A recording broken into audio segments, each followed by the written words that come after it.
You are watching the incredible Berries Blue. I'm Sonia, the super talented lead vocalist, and that guy over there rocking the guitar is Eric, my boyfriend. He's also our composer and backing vocalist. Yep, my man's good at everything, just like me. Actually, he's the one who discovered my vocal talent and helped me on my road to fame. Our debut album exploded onto the charts. And the rest is history. Eric asked me to be his girlfriend right on stage after our set. I don't know who was more excited, me or my adoring fans. Everything was perfect. And then our next album flopped. I guess all that pressure had interrupted Eric's writing process. I tried to send him positive energy. We had a big show coming up to debut our new single and start our comeback. Who knows when the sun will rise again, right? But during our performance, as Eric stepped back to give me the spotlight, I stepped forward and suddenly slipped and fell. Sonia, your nose!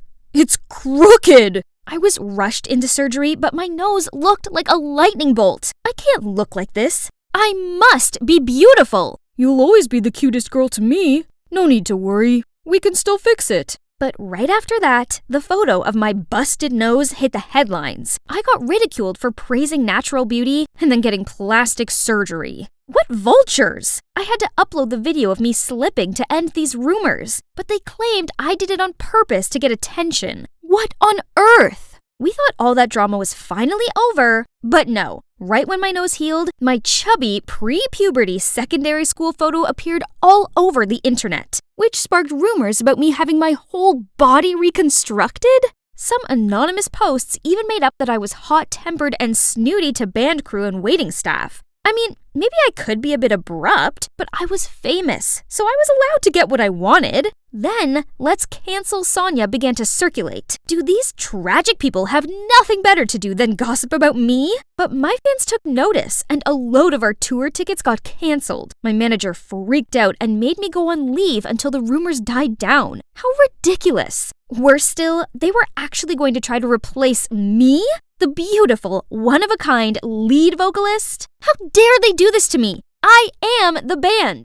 Hang in there, babe. I promise I'll find a way to get you back. Obviously, my photos didn't leak themselves. Some jerk did this, and it's now my life mission to track them down and make them pay. Okay, so from my internet searching, I traced the original rumor to this group of my anti-fans. Can you believe they actually met up at this cafe once a month just to badmouth me? They even had a schedule. How ridiculous! What had I ever done to them? Disguising myself, I showed up to find out more clues. Inside were those terrible leaked pictures of me. Jeez, these people clearly had way too much time on their hands. Wait, this guy looks familiar. Is he Owen, my high school crush? He was my senior in the music club and a super talented singer, guitarist, and composer. But how come he's my anti-fan? I never even spoke to him. The group buzzed about how pretentious I am. They even said Eric and I were fake dating just to cover up the news about our latest album flop. Ahem. Obviously, our love is real. I never tire of hearing trash talking about that Eric guy's songs. But it's closing time. If you posted about Berries Blue, please claim your money from the counter before leaving. What? Owen actually paid them to slander my band? Why was he so intent on ruining my career? Did he have a personal vendetta against me? I just had to find my own way to figure all this out. Making myself one of them should do it. I immediately called to apply for the job. And I got it. Showtime! It's important to look the part, so I dressed up as this innocent-looking girl for my first shift. Thanks to the magic of makeup, even I could hardly recognize myself. Call me Summer from now on. After the introduction, Owen immediately gave me tons of work. I had to do the heavy lifting and stinky, dirty work. I was a pampered star, not a grunt. Ugh, he's such an exploitive boss. I must have been crazy to have ever crushed on him. In the evening, the anti-fan group showed up again, followed by a familiar face. It's Rena? Owen's little sister. Back in high school, she was quite arrogant. It seemed like nothing had changed. Did you know that Sonia was such a weirdo in high school? Now that she's famous, she's acting like she's above everyone else. Stop right there, carrot hair. What's your name? I'm Summer? So, Summer, here we've got a special requirement for every newbie. You have to pass the anti-fan test. Tell us, what do you think's the most irritating thing about Sonia? Ugh, now I have to defame myself? Actually, I was Sonia's childhood friend. Well, just a neighbor. She was the worst kid in the neighborhood. What did Sonia look like when she was young? And how was her personality? She was chubby and cruel to other kids. She threw bugs at them and never shared her toys. Take notes, guys. Remember to cite the source as Sonia's close neighbor. You can get some bonus, too, for contributing useful information like this. Was Rena also involved in this, along with her brother? When Rena left, the other anti-fans, Caleb, Violet, and June, still didn't leave, but turned to the stage and started tuning the instruments? What? They'd composed a whole song to mock me, not only about my surgery rumors, but also that I was a vain, hot-tempered, competitive, talentless, disrespectful, and never used my abundant money to help others. Their music was good, but the insolence killed their skills. I'm curious, why do people hate Sonia that much? She's rude and her music sucks. Yeah, her natural voice is good, but it doesn't have any emotions. She probably doesn't know anything about love, and doesn't have any friends either. Those comments from the anti-fans got me thinking. I suppose I do find it hard to open up to people, and I can be a bit hot-headed sometimes, but am I really that unlikable? Not the nose again, please! Huh? Owen? First you break the cups, now you're wasting sugar. Sugar? Seriously? Aren't you even going to ask if I'm hurt? If I leave here with just a scratch, this place will be finished, you know. This place was fine until you showed up. At least, Summer, you should learn how to apologize and thank. Suddenly, the anti-fans' words echoed in my head. As Summer, Owen still saw how much of a diva I was. That means, as Sonia, I must have been so despicable. I'm sorry. I should have thanked you for helping me. That's okay. I'm glad you're not hurt. Don't forget Rena's reward at the counter. Take it before you go. Why do you have to pay others to badmouth Sonia? I'm only going along with all this for my sister, but it brings more customers in, so whatever. So the person behind this is Rena? I don't think so. Someone must be pulling her strings. But who? I don't know. Why are you so concerned, Summer? I was just curious. I used to think badly about Owen, but beneath his cold front, he's kind of sweet and caring. Just like years ago. I was trying to escape the rain and bumped into him. He saved me from falling. Didn't care how sweaty I was, and even gave me his umbrella. But in front of my crush, I was too shy and embarrassed to say anything and hurried off. Since then, I didn't feel so uncomfortable hearing the anti-fans slate me and our band's decline. It was almost all true anyway. At least this way, I could learn from my past mistakes and become a way better person. Flowers grow in the strangest of places, right? Yeah. These anti-fans actually became my friends. Playing with them was way more fun than with the berries somehow.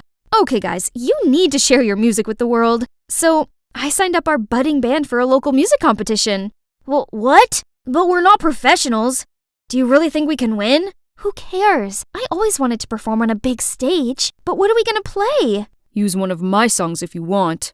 I hear the payout is pretty good. Ooh, I love your songs! We practiced together every night, and everyone was so focused on this, they didn't post bad rumors about me anymore. Owen is truly a genius. Listening to him playing his intros always gave me goosebumps. And so, the image of a cute, talented Owen reappeared in my mind. Oh no. Wake up, Sonia. You already have a boyfriend. Eric? Speaking of Eric, he's been ignoring all of my calls. I get it. He's busy rehearsing for the show, but didn't he promise to find a way to bring me back? Oh, I see. You're too busy playing bands to post anything. We have a show this weekend. You started this, didn't you, Summer? I knew you were trouble from the beginning. Get out of here! I'm on her side. Are you gonna kick me out too? Don't you see I'm doing this for you? Did you forget that Eric stole your songs and used them for his debut album? Rena, don't you think I already know what you're up to? You and that Eric guy are seeing each other, right? Doesn't he want you to spread rumors so he can replace Sonia, his current girlfriend? He says if I succeed, her place in the band will be mine. An affair is one thing, but he can't help you shine with that tuneless music. That's why I need your songs! Owen, just give me a few and everything will go smoothly. At that moment, it all became clear. The only album that made a name for the Berries was actually stolen. And worse still, the person behind my plummeting career was my own boyfriend. That jerk Eric craves fame and would never let himself get caught up in a love triangle scandal. You know how important public opinion is to him. He's using you, and as soon as you give him what he wants, he'll drop you without a thought. I'm not that easily replaceable. What do you mean, Summer? I'm sorry for lying about who I really am, but not everything is fake. I wish you could feel it. Pass my words to him. I'm out. And you, Rena? That jerk doesn't deserve any of our love or trust. Even if I didn't want to go back to being the famous Sonya, I couldn't continue to be the carefree Summer either. I didn't realize they were there. They must have heard everything. You're Sonya, not Summer? All this time? You lied to us! I'm sorry. I didn't mean to hurt you or trick you. Your words made me want to change myself for the better, and your music taught and inspired me a lot. Caleb, Violet, June, I just want to be friends with you. Who wants to be your friend, you liar? I may have found out the truth about myself and Eric, but now I've lost my career, my friends, my boss, everything. I'd made such a mess of everything, and I didn't know how to fix it. I don't deserve to be Sonya, or even Summer. It must be a delivery guy. I barely had the energy to get up and open the door. Standing in front of me was... Owen? Did he come all the way here just to see me? Sonya, I've been thinking a lot about your band and Eric, and I realized that this isn't your fault. You can't let Eric win. You're too talented for that. If you show everyone your true self, I just know they'll love you. Actually, there's one thing I want to confess to you. I used to have a crush on you in high school, but you probably didn't even know I existed. Really? That's so dumb. What do you mean? Actually, at that time I liked you too. You were so cute and shy with that beautiful voice, but when I came closer to talk to you, you just ran away. If I had been more confident and braver, maybe we could have become something different. What about now? I mean, do you still want to sing my song? It'll be an honor. Your song is always special.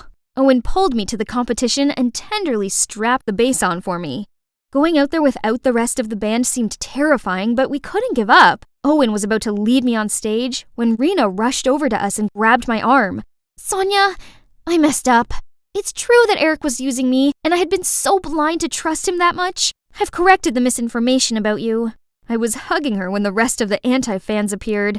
I apologized to them how I was now a better version of myself because of them. Turns out we really like Summer, so we forgive you. Now we're ready to rock the night. You can't sing with them, Sonya. That song is supposed to be the theme song in our next album. Eric, it's Owen's song, not yours. And didn't Rena tell you that I no longer give a damn about your band? I did. Seems he wasn't listening. We've published your dirty plan all over the forums, so everyone can see what a jerk you are. No, you have to come with me. Tell them you made it all up. Leave her alone. I won't let you take anything from me again. My song or my girl. She's our friend now, so excuse us. We need to get on stage and perform our song. I can't believe I'm back on stage again. Only this time, it's so much better. My bandmates are awesome. The song is amazing, and the crowd is going wild. I saw Eric shamefully disappear through the crowd. Tough luck. That's what being a big slimy liar gets you. Toward the end of the song, Owen pulled me close to him and the crowd went silent. All I could hear was the beating of my heart when he gave me the best kiss ever. How's it possible that I've never set foot in a place this close to me before? It's kind of dark and eerie.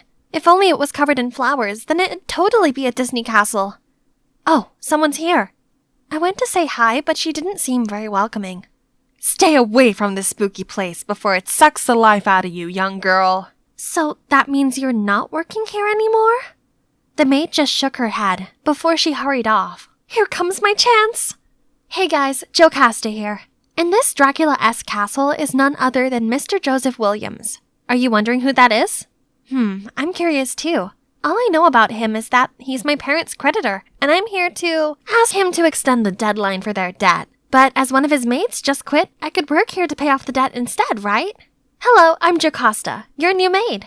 No answer. Should I just come in? If anything, the master should blame the old maid for leaving the gates open. So I had to find my own way inside. Hello? I'm the new maid. Master, are you here? No? Not here. Not here either. Is he still sleeping at this hour? Oh, there he is. Huh? He's not old and gray like I thought he'd be. I introduced myself, then he returned to his painting, and coldly said, Work off your debt? Fine.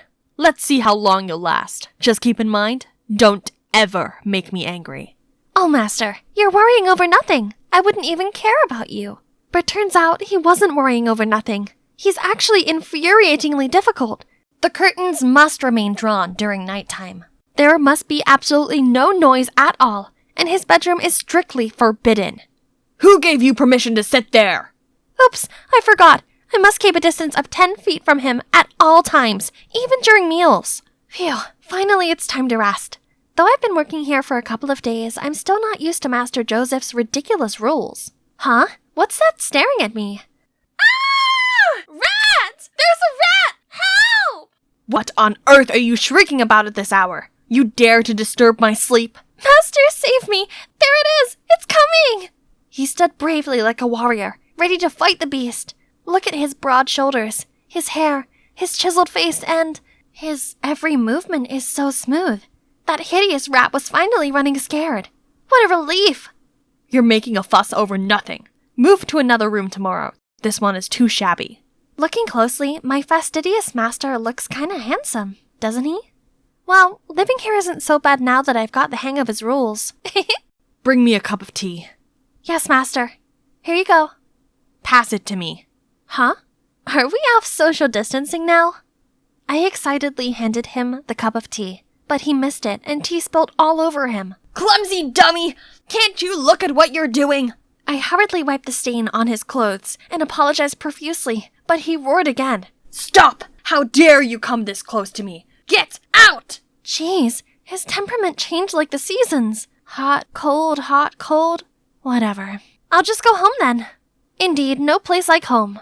Oh, how comfy. I told Judy, my bestie, about my week working in the castle.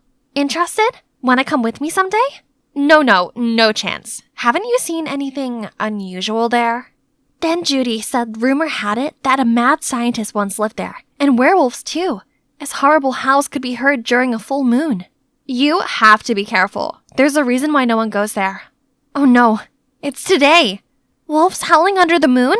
Never mind, Judy is just being childish. Who still believes in such fiction? Definitely not me. So, ta-da! I'm back again.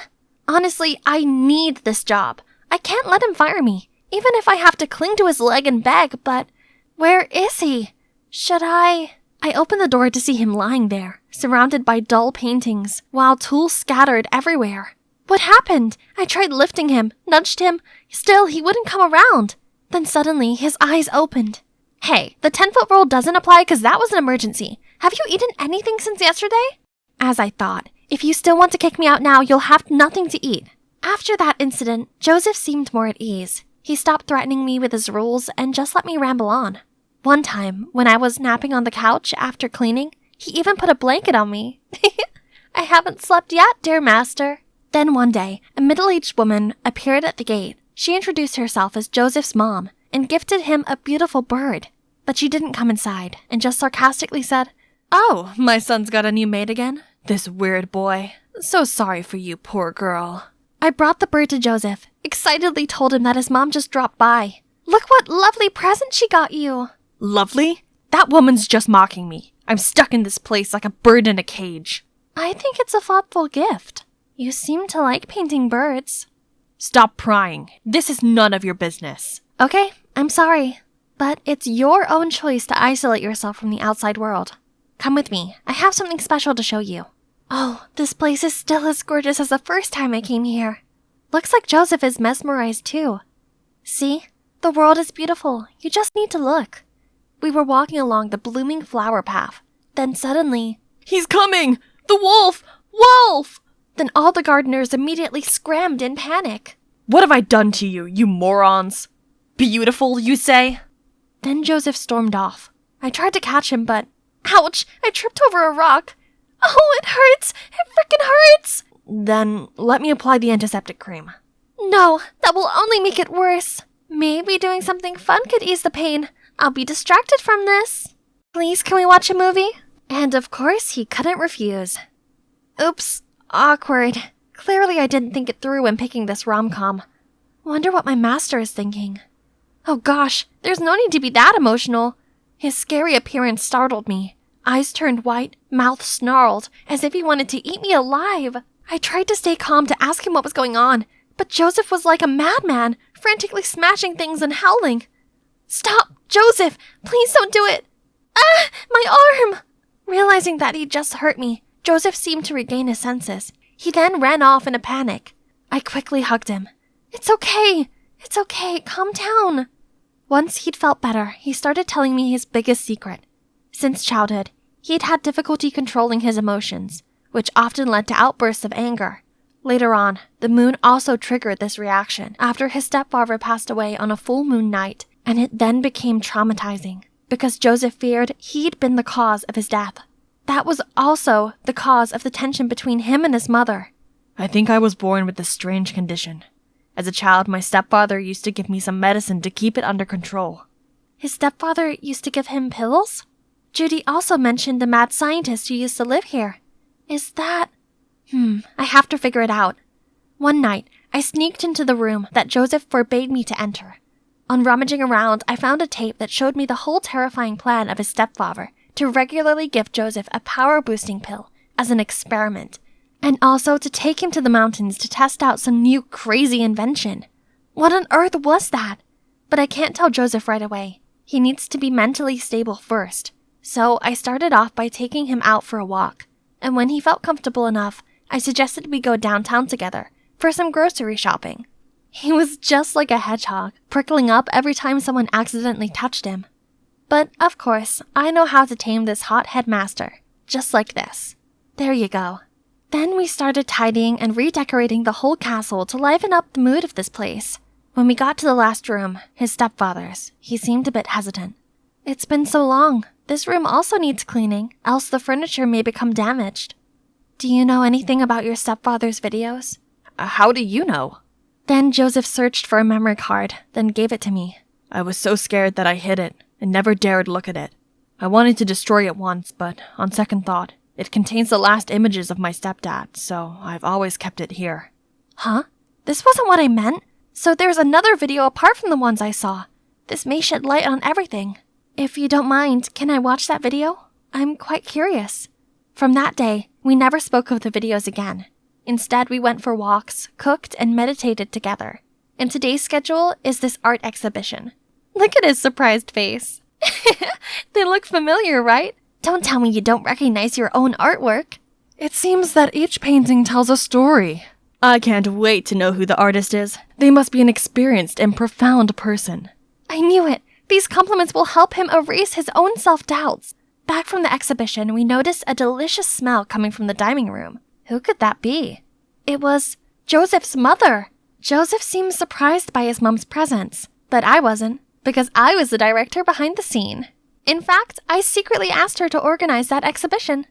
Watching the video cleared everything up. On that moonlit night, the mad scientist took Joseph to the mountains to test the effects of a super power-boosting concoction. But when he saw Joseph reacting abnormally, he panicked and ran away, so the accident happened. It wasn't Joseph's fault. He was, in fact, a victim. I told Joseph's mom the truth beforehand, which led to this touching reconciliation. Now that things were clear as day, they have untied the knot in their hearts. His mother decided to move here to help him overcome his trauma of the moon with me. Oh, he also told me about the time he dropped a teacup on purpose as an excuse to push me away, so that I'd be safe. How sweet and caring he is. Oh shoot, who left this curtain open? I hurried over to close it, when suddenly a hand gently touched mine. Before you came, I really never thought I'd ever have the courage to face moonlight. But Jocasta, with you by my side now, anything feels possible.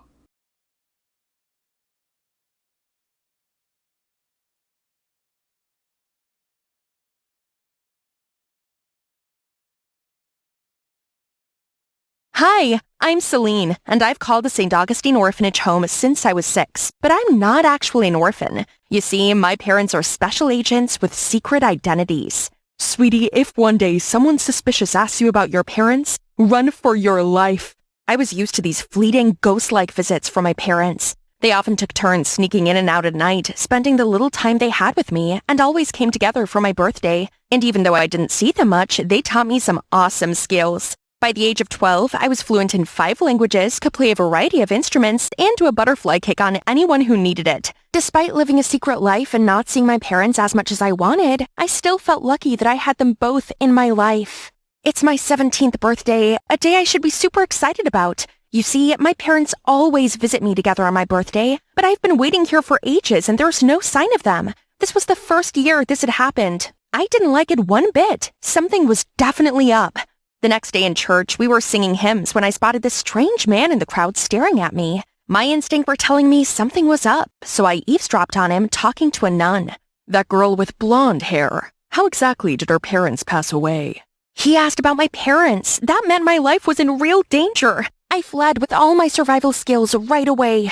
What really happened to my parents? Have their identities been revealed? I didn't dare to think about it. So I made sure no one was following me before going to the subway and looking for a baggage locker. This was where I needed to come in a run-for-my-life situation. I waited until nobody was around before I opened it with my key. Inside was some money, a dossier documenting a girl's life from childhood to old age, and a letter. Our darling Celine, we're very sorry that you didn't have the normal childhood you deserved. Please don't ever doubt that we cherish and love you with all of our hearts.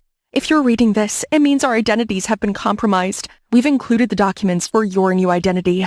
Stay strong. We will reunite soon. You're a loving mom and dad. XO. If my parents could arrange all this for me, I believe that they could handle anything and come back to me soon. So here I am, under my new identity, Diane. Australia, here I come. My parents left me just enough money to start a new life here, pay for rent, and tuition fees. How perfectly ordinary. Diane's parents were researchers away in the Arctic. She's from a basic family and attended normal public schools, then worked as an office accountant, did not marry or have children.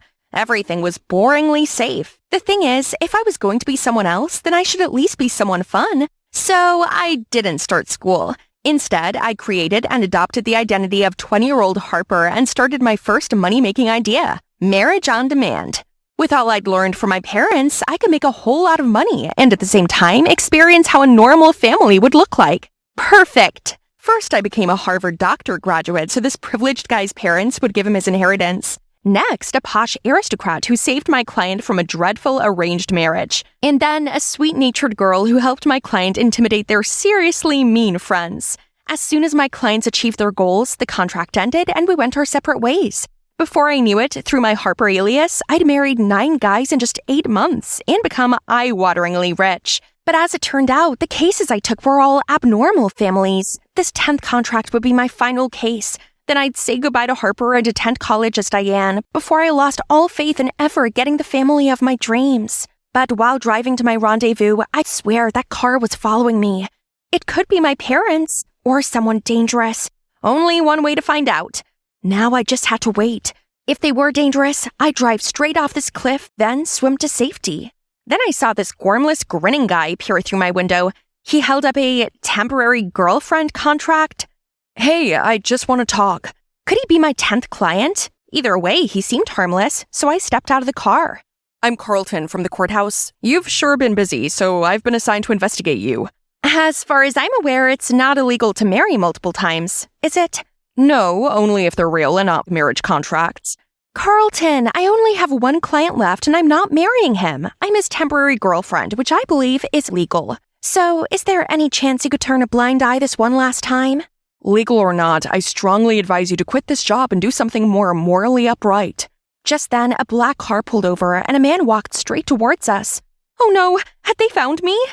I'm sorry for getting you into trouble.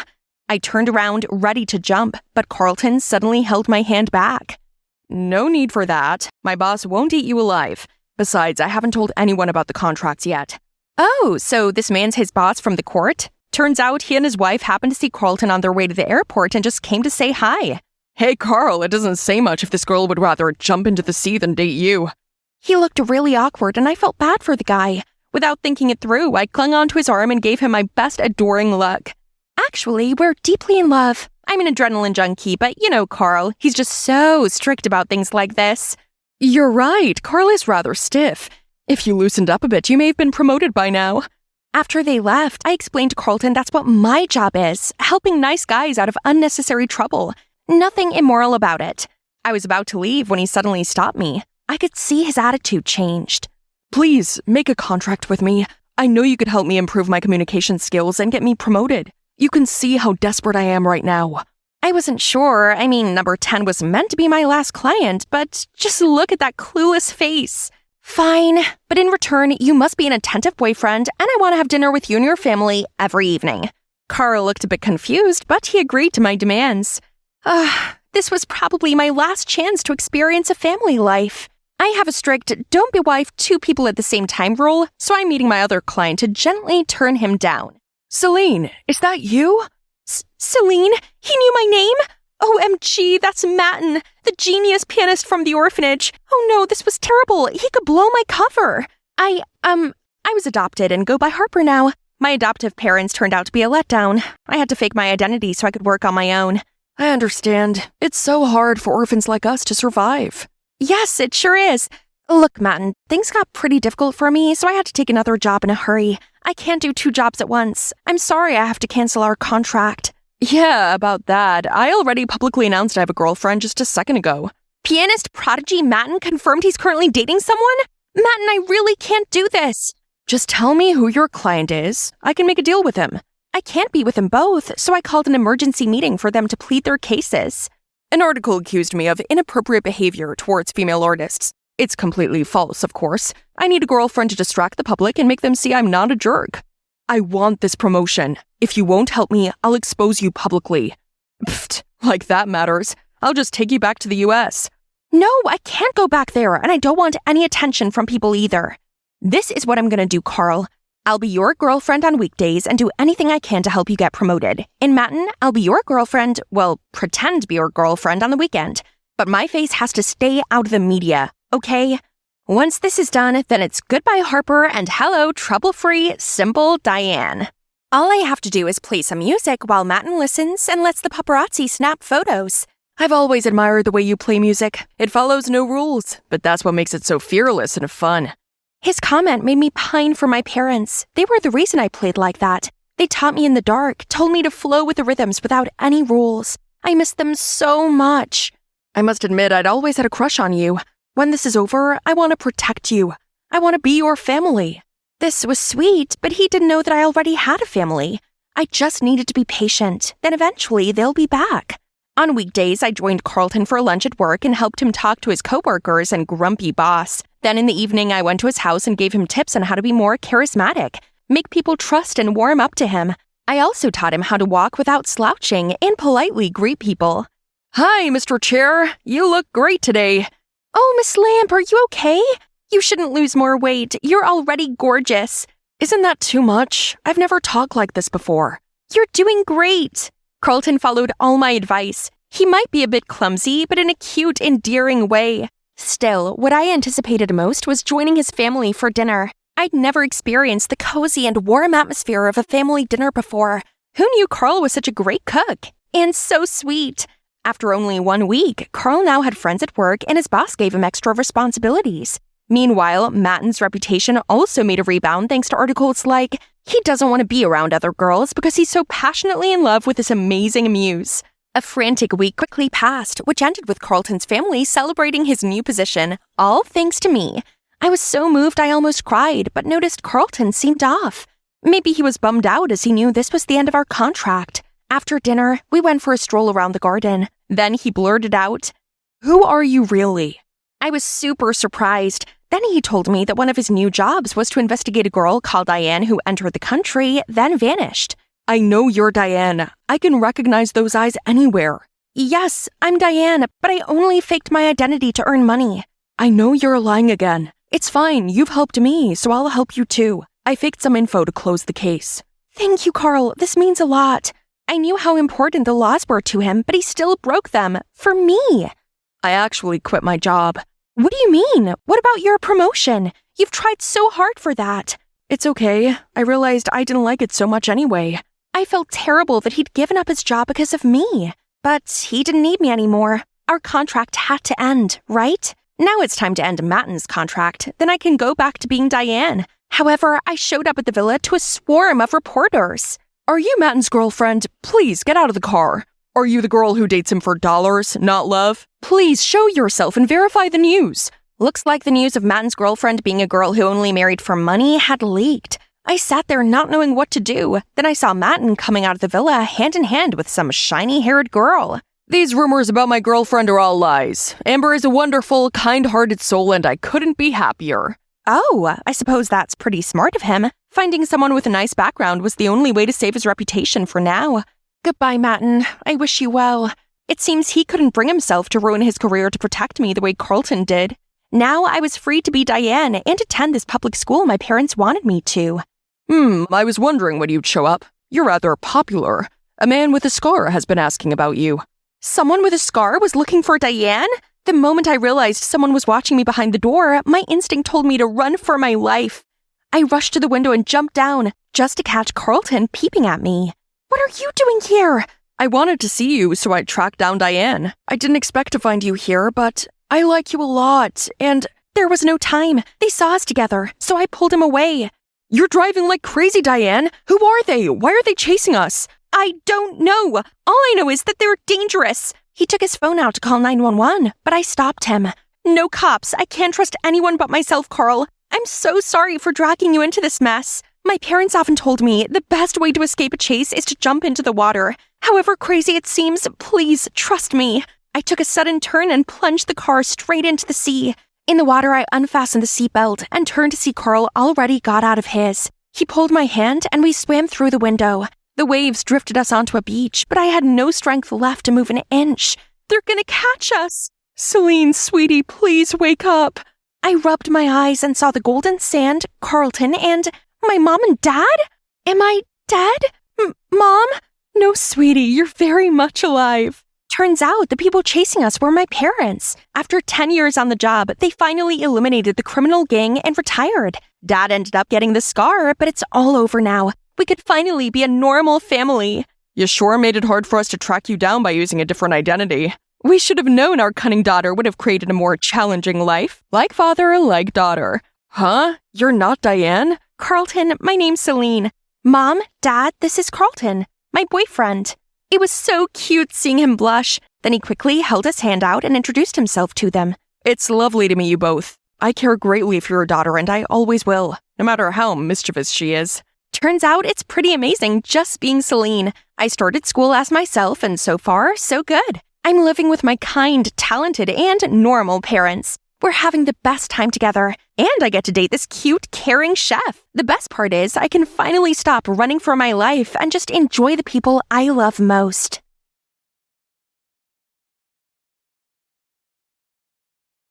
I was walking down the hallway to see the infamous dude standing there, doing his old trick to pick on some shy student. Get that filthy hand off him now! Then I grabbed him and threw him away like a piece of paper. Ah, that's better.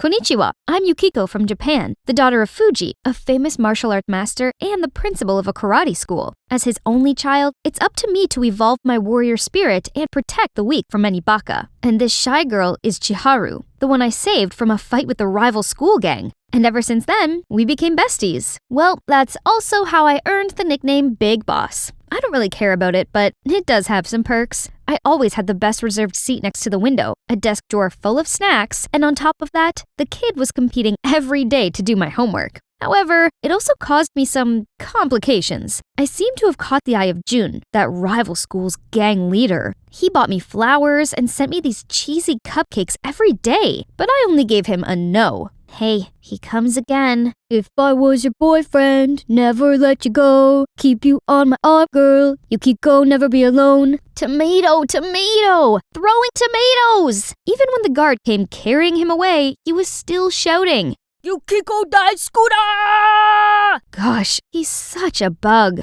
Later, I came into the classroom and found everyone was going cuckoo over something. How noisy! That's the new student. He's just so handsome. As if you could tell someone's handsome from the back. But when he turned around, my eyes almost bulged from their sockets. It's Akira. Back when we were little, I adored Akira from the moment I first saw him. To me, he was even cuter than my favorite Mochi Shiba plushie. So I followed him everywhere and gave him all the candies I had. But he didn't like it that much. Why did you give her my candies? I like Akira. If you take him from me, I'll punch you. Hey, martial arts is not about fighting nonsense. You fierce kid. I hate you. After a while, Akira's family moved away and I'd completely lost contact with him. And now he's back. Our eyes met, but he looked so cold and turned away. He didn't recognize me? Fine. It was so embarrassing facing him again anyway, so I decided to avoid him like the plague since then. And just like that, with his excellent academic ability, Akira soon fell into place as the top student, while I'm a bit different. I may have been a black belt in the karate, but exams were definitely not my thing. Congratulations, you've excelled at coming last. Again. So, Yukiko, I've appointed another student to tutor you. Please don't say his name. Please don't say his name. Please, please, please. Akira. I nearly died on the spot. Can anybody throw me to Mars, please? Man, it's super awkward. I kept looking at the ground when he blurted out, "Hi, Yukiko. Long time no see." So he does remember me? During the lesson, I couldn't focus, and my body was heating up. I kept my mouth shut while he was immersed in his lecture. If there's anything you don't understand, feel free to ask. I plucked up my courage and said, "Why didn't you like me when we were kids?" You're still acting like before. I'm trying to teach you, but your head's stuck in the clouds. Focus. He didn't say he hated me, did he? My heart fluttered again. Guess I'd have to try harder to get his attention then. But things didn't exactly go as planned. During the lessons with Akira, my phone rang constantly with calls and messages. Seemed like my goons were in trouble and they needed my help. I tried my best to ignore it, but finally gave in. I've got something to do. I'll be right back. Hey, those morons. They're always messing around, then leave it to me. Problem solved. Only that, lucky for you, I got there in time. In time to cause more trouble? I'd have eaten them for breakfast without you. Back at school, I saw Akira standing at the gate with a clearly not happy face. Akira, it's not like what you think. You find it hard to study, but fighting seems to come naturally to you, huh? Who the freak are you? How dare you talk to my girl like that? Akira, I fight to help people. It's not nonsense. Help? I suppose brainless people only know how to talk with their fists. Jun immediately lunged at Akira, raising his fists at him. I had to hold him back right away and told him to go. The silence went on for some minutes, but when he was about to leave, I couldn't stand it anymore. Just because I liked you then, you think you have the right to look down on me? What? Hear this. I do like you, but it doesn't mean I will like you forever. I don't care, but I'm sorry if the truth I spoke made you feel that I looked down on you. And you know what? If you can't take my tutoring seriously, then we're done. Fine, go! See if I care. I, the big boss myself, have my own limits and cannot be chasing him all the time. But I couldn't deny that a pit was dropping to the bottom of my stomach. I just want to go home and curl up under cover. Then I arrived at my family's karate academy to see it was all sealed off, and my dad was sitting on the doorstep holding a letter. Dad, what happened? Yukiko, I'm bankrupt. I had no choice but to sell the academy to moneylenders. I've lost everything. No! This academy is our family legacy. My dad's life's work. We couldn't lose it.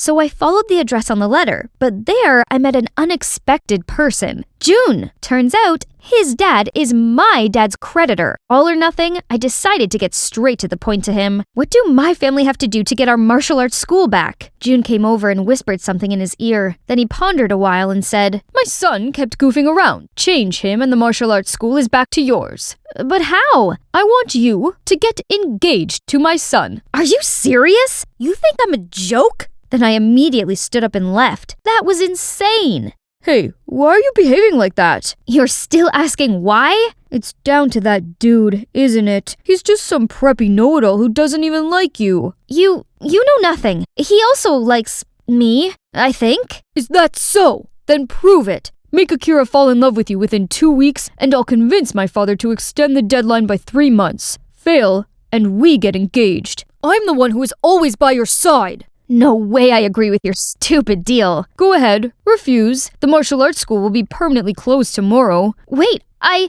okay, I'm in. Lucky enough, I had Chiharu, the love guru, to help me cook up the perfect Get Akira scheme, though she'd been single, like, forever. Firstly, I told my gang that Akira'd soon to be my BF, and also their boss, so he deserved a special treat. Wherever he went, other students bowed 90 degrees to greet him. They tended to his every need, carried his bag, and were always at his service. But he seemed not so comfortable about this. Ask your goons to stop their nonsense. Okay, as long as you agree to my conditions. What? Tutor me again. Oh, and have lunch together. And walk to and from school? I can't. Okay then. Guys? Fine. Secondly, you needed to find out what Akira liked, but he'll refuse to answer my questions for sure. My fake council survey will answer that. Then she handed out the paper to the whole class. My goofy Chiharu did get it done this time.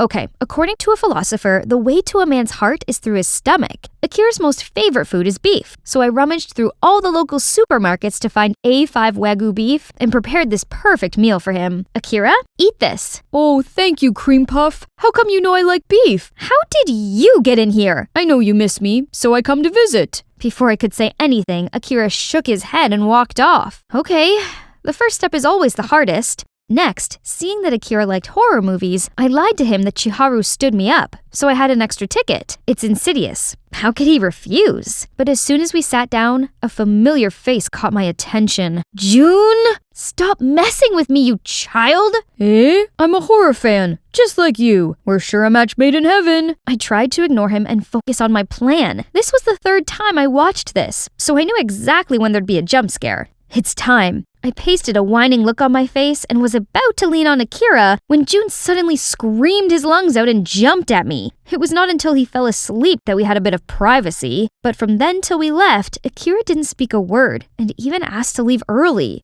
That's not okay. If things kept going this way, the whole plan would definitely fail, and it means I'd have to get engaged to June. No! The next day, I wasn't in the mood for dealing with my friends, so I lingered back in the classroom and read through Akira's notes. Oh, what's this? So, he does care about me. I can see one ray of hope. Akira, I want to improve my studies. Help me? Oh, okay. I was waiting outside for Akira to get us some bubble teas before we started when suddenly this thief darted out and snatched this old lady's bag. I dove in there to help, but he knocked me to the ground and ran away. Here you go. You're already fighting again? Don't you have anything better to do? I'm not Forget it anyway. This brave young lady helped me. What? Say no more. I'm a bad person no matter what. Then I stormed off without looking back. I was so stupid to catch feels with that insensitive one. Then my knee suddenly collapsed. Right then, a hand reached out and gently wrapped a bandage around my knee. Leave me alone. Get on my back. Shut up. Come on. I couldn't help but smile through my frown, and my heart did a cartwheel. I clambered onto his back and looped my arms around his neck. Hey, I'm sorry. I didn't know that you... It's okay. Are you dumb? An injured leg is not enough? It's nothing. And you don't have to carry me like this. Am I heavy? What? If I say yes, will you jump off? No way. After that day, Akira changed towards me. He joined me for lunch and even gave me a cute cupcake, and agreed to go to Cat Cafe with me, even though he's allergic. And the classes went so smoothly. He was sweet like a lollipop and answered to all my silly questions. One time, I even accidentally saw him putting a lot of bandages in my locker. Aww. Winning the bet didn't seem so impossible then, but suddenly a girl approached him. It was Amaya, the school's popular girl. They chewed the fat. Then she leaned closer and whispered something to him. His face suddenly turned cold. Then he walked away. I was about to go after him when my phone beeped. Can't tutor you today. I have a play audition. So, turns out Akira and Amaya were both in this play. Fine. If Akira's Romeo, then I must be Juliet. I made it to the final round with my big boss energy, which meant I got to act out a scene with Akira to see who got the female lead between me and Amaya. Oh dear, look at them, being all clingy for what? That snake was all over my poor Akira like a rash. Ugh, if Chiharu hadn't constantly held me back, I'd have jumped there and given her a piece of my mind. And now it's time for me to shine. But why is Akira's face darkened? It's okay, maybe he's trying to be professional? My bounty is as boundless as the sea. My love as adoring as a puppy dog's nose. Yes, so I may have forgotten the words, but it wasn't that bad. He may pick me for my quick thinking, and I choose Amaya, miss. Hey, why did you pick her? You shouldn't ask me. Ask yourself instead. Then he left with Amaya without glancing at me. But today is the end of the 2-week deadline. I thought you'd have some feelings for me too. It was pouring rain. I trudged home, all collapsed, tears and rain falling down all over my face. It was all over. The bed I play, the boy I love. I should have known better. That it was me, onto a loser right from the outset. Through my teary eyes, I saw June running towards me. Yukiko, what's wrong? Tell me. I lost. What? The bet. Between us. I lost it. I was wrong about everything. Who cares about the bet? You might get a cold, you know. Get inside. But why you're here? I don't care if you think it's too late. I'm telling you anyway. I know that I'm not perfect like him. I do say the wrong thing. I forget all the time, but I can protect and will never hurt you. So will you marry me? My head was spinning, and in a moment of weakness, I said yes. At least I can save my dad's school and be with the right person who truly cares about me, instead of chasing some jerk who thought so low of me. I confided in Chiharu and my family about this, but kept it a secret from everyone else. My father didn't approve it at first, but seeing my determination, he reluctantly agreed. It was our fitting day. I was with June discussing our wedding, but he seemed distracted and kept checking his phone. Then he said he had to take a call and hurried out. Sensing something was up, I followed him. Huh? Why is he talking to Amaya? You have to thank me for your new fiancé. I told Akira about your bet. Excellent job, as promised. It's not about the money. It's about making Akira mine. I don't get why both you and my beautiful Yukiko like that dude so much. Anyway, Yukiko's waiting for me. Gotta go. I couldn't believe what was in front of me. What the heck are you doing here? So it's you who made up everything the whole time? No, Yukiko, let me explain. I trusted you, June, but look what you've done. You know what? You win. Do your worst. I don't care anymore. Then I ran home as fast as I could. Why do boys all fool me around like that? Right when I felt more disheartened than ever, I met the one that I didn't want to see the most. What was Akira doing here? Yukiko, let's talk. We have nothing to talk about. Chiharu told me what you're doing. You can't marry June.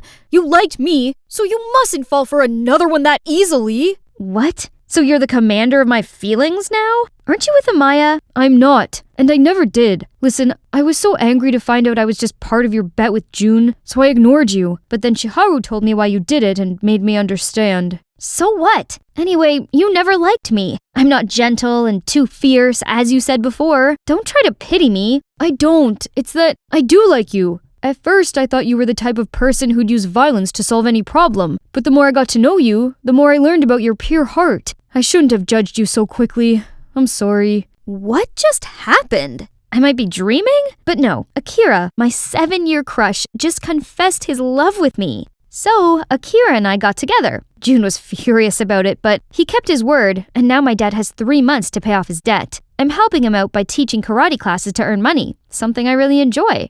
Everything was great, too great, until... Yukiko, I gotta tell you something. I have to go abroad to study. I'll leave tomorrow. What? I don't understand. Why so sudden? I prepared for it months ago, but I couldn't tell you.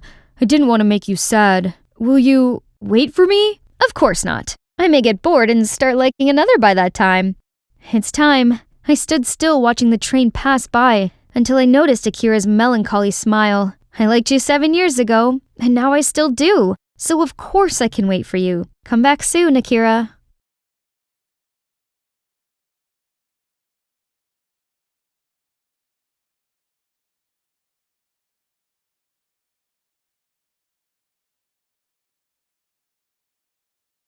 Hi, I'm Aubrey, a super smart girl with an IQ of 200, and you should be ready for my mind-blowing story. Before I continue, please like and subscribe. I grew up in a small village in the countryside where people farm for a living. My family struggled to put food on the table, so I could only attend a monastery school. But since childhood, I've always been kind of different. The system is crashing. Please wait for a moment. The chicken is $15.55 minus 15%. Cereal is $2.49. Potatoes, laundry detergent. So the total comes to $64.85 with the discounts and tax included. Mom soon realized I was a gifted child, so she helped me skip some grades, and by the age of 5, I was already doing secondary school math. I always topped my classes, and other students would bribe me with candies to ask for help with their homework. At the age of 8, I scored 760 on the SAT Math and won the spelling bee competition. I became a phenomenon in the area, and reporters even gave me the Stanford Binet IQ test, which showed I had the same intelligence as a 22-year and 11-month-old person. My parents were super proud of me, especially my dad. Dad, they all gave me Lego and comics for rewards, as if I was an 8-year-old. Yeah, they're wrong. You're 8 years and 5 months old already, little lady. He was the only one who could spark interesting conversations with me. That is, until he fell terribly ill. But good surgeons were nowhere to be found in this remote countryside, and we couldn't afford to take him to the center either. We were desperate to see his situation get worse and worse. Then he passed away, leaving us in the depths of despair. Soon after, Mom couldn't afford my school fees anymore, so I had to drop out. Aubrey, I'm so sorry. Don't worry, Mom. There's nothing that school can teach that I can't learn by myself. So she signed me up for a library membership, and turned out the best memories I cherished were here, where I could immerse myself in interesting knowledge from all around the world. I was walking down the aisle, absent-mindedly running my fingers along the spines of the books, when one caught my eye. And the memories of my dad rushed back to me. If he had been operated on, he'd not have lost. I started turning the first few pages and was captivated immediately. Then suddenly, a fiery desire sparked in my heart. I want to become a surgeon. So I studied every medical book I could find, especially the ones from this author, and decided to save money to enter medical school as soon as possible. To get closer to my dream, I moved out to the city and applied for a job at a coffee shop right next to the medical school. Only... You've broken 10 plates this week already. Are you trying to break a record? Come on, boss. It's just some plates. Not like I burned the whole shop or something. This will be deducted from your salary. Repeat this and you'll be fired. Okay, that's my fault, but I knew he wouldn't fire me. There's no one else who could memorize so many orders all at once, even Diner Dash Master. Later, I was going to serve a group of students when I heard they were discussing an emergency case. We have to remove that blood clot in segment 4 of the liver and flush the left lobe. Definitely have to start at the middle hepatic vein. Is this dude serious? Absolutely not. A less intrusive cut would be along the falciform ligament to allow access to segment 3. Everyone fell silent and looked at me like I was an alien. Suddenly, the middle-aged man among them stood up. Nice work, young lady. Your method is much more efficient than my student's answer. Which class are you in? Oh, I'm not a medical student, but I aspire to be one day. The man asked me to sit down and continued asking me other medical questions, and I answered them all with ease. My adrenaline was rushing. Since my dad passed away, I hadn't had such an interesting discussion.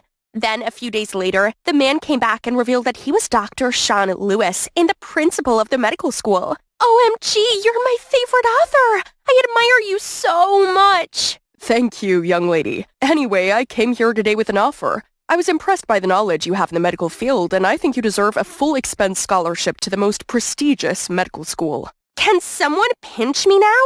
This was truly a blessing from heaven that I would definitely not let slip away. Here comes my first day. I went to school extra early to explore as much of the campus as possible. This place was so much bigger and better equipped than my old school. I was looking around the hallway to find my class when someone bumped into me. Oh, isn't it the gave the wrong answer guy at the cafe? He just coldly said sorry and hastily headed to the class over there. 412? It's my class too. I learned that he was Henry, the top student of the class. But obviously, he wasn't that good. They'll see. All the theoretical classes didn't make me break a sweat, and I even spotted some mistakes made by the professors. When lunch rolled around, I went to the cafeteria, approaching the first group that caught my eye, and they seemed to be friendly. Want some of my fries? Potato fries contain a high amount of trans fat, which is associated with type 2 diabetes, heart disease, and obesity. One day you'll have a stroke, and then you'll know why. Thank me later. They all pouted and left right away. Did I say something wrong? Right then, a nice girl came to me. I'm Laura. Mind if I sit? Sure. Then she told me she was isolated too, just because she wasn't as smart as the other students here. Why are they so mean? Hey, why you gotta be bothered by those toxic people? Do they give you a penny for your thoughts? It's not about how many friends you make. It's about finding one that knows your worth. You're right. I'm Aubrey, by the way. I know, I was in the same class with you this morning. And the way you argue with our professor? Wow, that's impressive. Laura and I quickly became friends. It's great to have her around who could truly see my brilliance and always encouraged me to express myself. Today came a big event. A conference was held by none other than Dr. Lewis. But little did I know that this event would become a battleground between Henry and I. Determined to impress Dr. Lewis, I eagerly raised my hand at every opportunity to answer his inquiries. Each time I did, Henry would swiftly raise his hand as well, competing for Dr. Lewis's attention. We argued back and forth, neither backing down until the end of the conference. After that, Dr. Lewis announced that there was one slot available in his upcoming research project, which would go to the top student of this term. The room buzzed with excitement and anticipation. My heart skipped a beat, for working with Dr. Lewis had been a lifelong dream. However, other students started cheering Henry's name. Jeez, I swore I would beat his butt off and show them who deserved it. Time to prove that I was not only unmatched in theory, but also in practice. I was the very first one to finish stitching up the incision. But as I reached for my gauze, I couldn't find it anywhere. It must be around here, I swear. Oh no, I left it inside the dummy. Okay, this time must be better. How hard could it be to use this defibrillator? But then I accidentally touched the metal pad and got shocked and fell backward. I kept trying in many other practice sessions, but that sucked. Aubrey, this cast looks exactly like a chicken thigh. Do it again. But the most annoying thing was that Henry excelled in all of them and other students started mocking me. After that, I went outside for some fresh air and deep down, I was so disappointed in myself for all my failures. Suddenly, a hand gently patted my shoulder. It was Laura. I couldn't help but hug her and start sobbing. Laura, what if I was wrong about myself? I failed at everything and people started humiliating me. Oh, they just envy you. Nobody can beat your academic scores. That's why they gloated at your failure in practice. But that big brain of yours is what matters the most, right? Yeah? And an opportunity is coming your way. There's an intelligence contest next week. If you win, everyone will have to recognize that you're the best, including Henry. Talk about Laura, my savior. I'll try my best. Just wait and see. A few days later, Laura took me to the library in a private study room. She helped me set up my laptop and left me alone so I could focus. Good luck! I participated in an online oral contest over Skype. There was a panel of judges who asked questions, and all I had to do was answer them verbally. Easy peasy. Now I just need to wait for the results. The next day, I went to school as usual, but then suddenly was called to the principal's office. Dr. Lewis might have known about that competition and saw my name on the top list. I was about to brag about my performance when he accused me of helping other students cheat on their exam. Then he showed me a voice recording of me answering the questions. Wasn't that for the intelligence contest? But Laura said, Dr. Lewis, just wait. I can explain. I frantically called Laura, but she refused to pick up. Enough. I'm so disappointed in you. You're expelled from this moment. Feeling lost and crushed, I trudged myself to a bench in the schoolyard. Hey, are you okay? Okay? You're mocking me? Now that project slot is yours. Happy much? Get out of my sight, now! Suddenly a stack of papers fell onto my lap. You might need this. Good luck. I believe you're not a cheater. I confusedly flipped through those papers to see that these were all of Henry's notes from this semester for practice lessons, which could not be found in normal textbooks or lectures. I kept on turning to the last page and saw a scribble. Know your worth. Something awakened inside me, so I swallowed my pride and ran after Henry. Hey, wait! I've been wrong about you the whole time. I'm sorry. Don't be. It's my fault to act competitively too. I had no bad intentions. It was just the motivation for me to study harder. I swear. But it's a pity if the medical industry loses someone like you. Well, I'm not so sure anymore. I'm used to doing everything so quickly and I can't be patient, which probably explains my clumsiness. That I can help with. Genius is 1% talent and 99% hard work, you know. Since then, I often went to Henry's house to practice. We studied together and he taught me many tips to stay calm, patient, and focused. And turns out, he's also quite the adorable type. Here you go. Thank you, doctor. This is the best stitch I've ever had. One day, I ran into Laura at a gas station. She tried to hide, but I ran straight there to catch her. How could you trick me like that and just disappear like nothing happened? I'm so sorry, Aubrey. I was so blind and just wanted to help those who are bad at studying like me. I never expected it to be that serious and you'd get expelled. And now, why are you here? It's just the medical profession was not my thing, so I quit. But Aubrey, please forgive me. I'm really ashamed of what I did, and you were the only one who had truly been kind to me. Only when you set things straight and confess everything to Dr. Lewis. But even so, there isn't a likely chance we'll be friends again. So the next day, Henry took Laura and I to see Dr. Lewis. Aubrey, Laura, What are you both doing here? Dr. Lewis, I was the one behind the cheating case. Aubrey had no idea and didn't deserve to be punished for my fault. I've been practicing a lot too, sir. Look at these. I've been so careful with every single one. Aubrey has also helped me a lot on our project. I hope you can forgive her and grant her another chance. Dr. Lewis looked quite satisfied, but then he suddenly turned pensive and shook his head. Medical school is not where people can freely join and leave. A doctor needs an extra sharp mind and can't be fooled as easily as you were. I'm sorry, Aubrey, but you're not qualified. My heart sank to my toes, and I locked myself inside my apartment for the next couple of days. It wasn't until Henry knocked at my door that I actually went outside. He said he wanted to cheer me up and bring me to his favorite restaurant. I sat down waiting while Henry went to get the drinks. Hey! But a second later, he slipped on the stairs and fell down with a thud with all the broken glass scattering around. It's all right. I think I only twisted my ankle. Not a big deal. But my stomach dropped when I noticed a trail of blood on the floor and something protruding from his ankle. A large shard of glass. I swiftly dialed 911 while Henry winced in pain. Aubrey, you have to administer first aid. Oh, right. I called for the restaurant staff to get the first aid kit, but it was clear that the situation was dire. Henry's face grew pale as blood continued to trickle from the wound. I held the wound closed to stop the blood, but my heart felt weak. I couldn't bear to see him suffer. You trust me, Henry? What do you mean? Yes? So I immediately pulled out the toolkit that I brought around in my purse. Henry bit down on the tablecloth beside us, and I started the procedure. I maintained a steady stream of chatter, trying to distract him from the pain, but it wasn't helping. What doesn't kill you makes you stronger. What? Just to distract myself from the pain. Okay, go ahead. Stand a little taller. And done. When I looked up, there was a crowd cheering in awe and admiration. Guys, I caught the whole thing live. The video of the incident quickly went viral. That night, I tossed and turned in bed, unable to contain my excitement. I saved a human life! Reading the comments of the video filled me with a renewed sense of motivation to pursue my dream.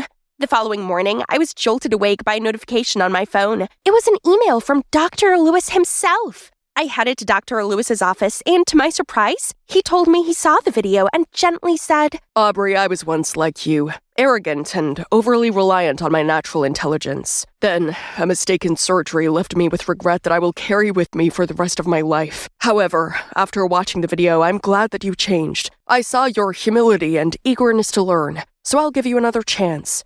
So, here I am. You have no idea how much I miss this hallway. Welcome back. How's your ankle doing? Much better, thanks to you. How about a celebration dinner tonight? Sounds great, but promise you won't need me to operate on you again. I was scared to death. Ahead of me still lay a long road, but I believe the day I become a skilled surgeon is closer than ever. And soon I can perform more life-saving surgeries for the less fortunate. Dad, I will make you proud.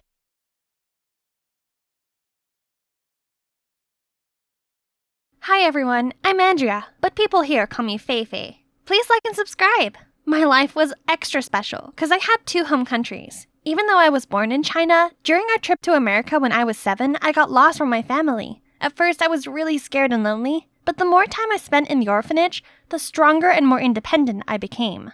It seemed like this place was filled with my greatest childhood memories. Life went on just fine until I was 15. A miracle happened. Feifei, Daddy finally found you! I didn't fully understand how, but tears started streaming down my face. Dad didn't change one bit, but my mom had passed away. So I was introduced to my stepmom, May. Our families finally reunited. Let's get back to China. I sadly waved my friends goodbye and returned to my home country. We, the Li family, came from a long line of pottery makers, and this is the 5th generation. Dad said that before his grandparents took their last breath, their dying wish was to preserve the family craft. And as the only granddaughter of the family, I carried the noble responsibility of inheriting this pottery shop. I believe in you. Make us proud. While I was still processing everything, my parents already dragged me to my relative's house for a meet and greet. There must have been 20 people here, and I had to memorize all their names? Grandpa Zhu, Grandma Lian, Uncle Tang, and Aunt Hua? Luckily, I still remembered some simple phrases from my childhood and greeted them with my broken Chinese. Then, I heard them talking about a robbery at my house a couple days ago. Dad got a big order to polish 12 vases for the Ming Dynasty, but they were nowhere to be found all of a sudden. The customer wanted to press charges, causing a big trouble for our family. The police were involved, but since all cameras were smashed, it was impossible to find the culprit. The detective in me was woken up, so I ran to where my aunts were to eavesdrop. But before I could ask anything, Dad came and dragged me away. It's none of your business, kiddo. Even if the police couldn't solve it yet. Focus on learning the trade. A few days later, I started school, and boy, I thought I was smart, but Chinese characters defeated me. For crying out loud, those dancing letters and accents gave me a nightmare, and I was even reprimanded for using English in class. That's not all. Classes were followed immediately by ceramic lessons. Watching ceramic tutorials was fun, but practicing was a hard slap of reality. The more I practiced throwing clay, the more stupid shapes I created. Ugh, and there's clay all over my face and shirt. Clumsy me. Frustrated, I angrily yeeted a piece of clay across the room, then saw Dad glaring at me with his face darkened. Fei just came here. She can't possibly learn that quickly. Give her some time. But Dad coldly dragged me to the ceramic gallery. You know, pottery is about pouring souls into lifeless clay. Your great-grandfather used to make ceramics for the palace during the Qing dynasty.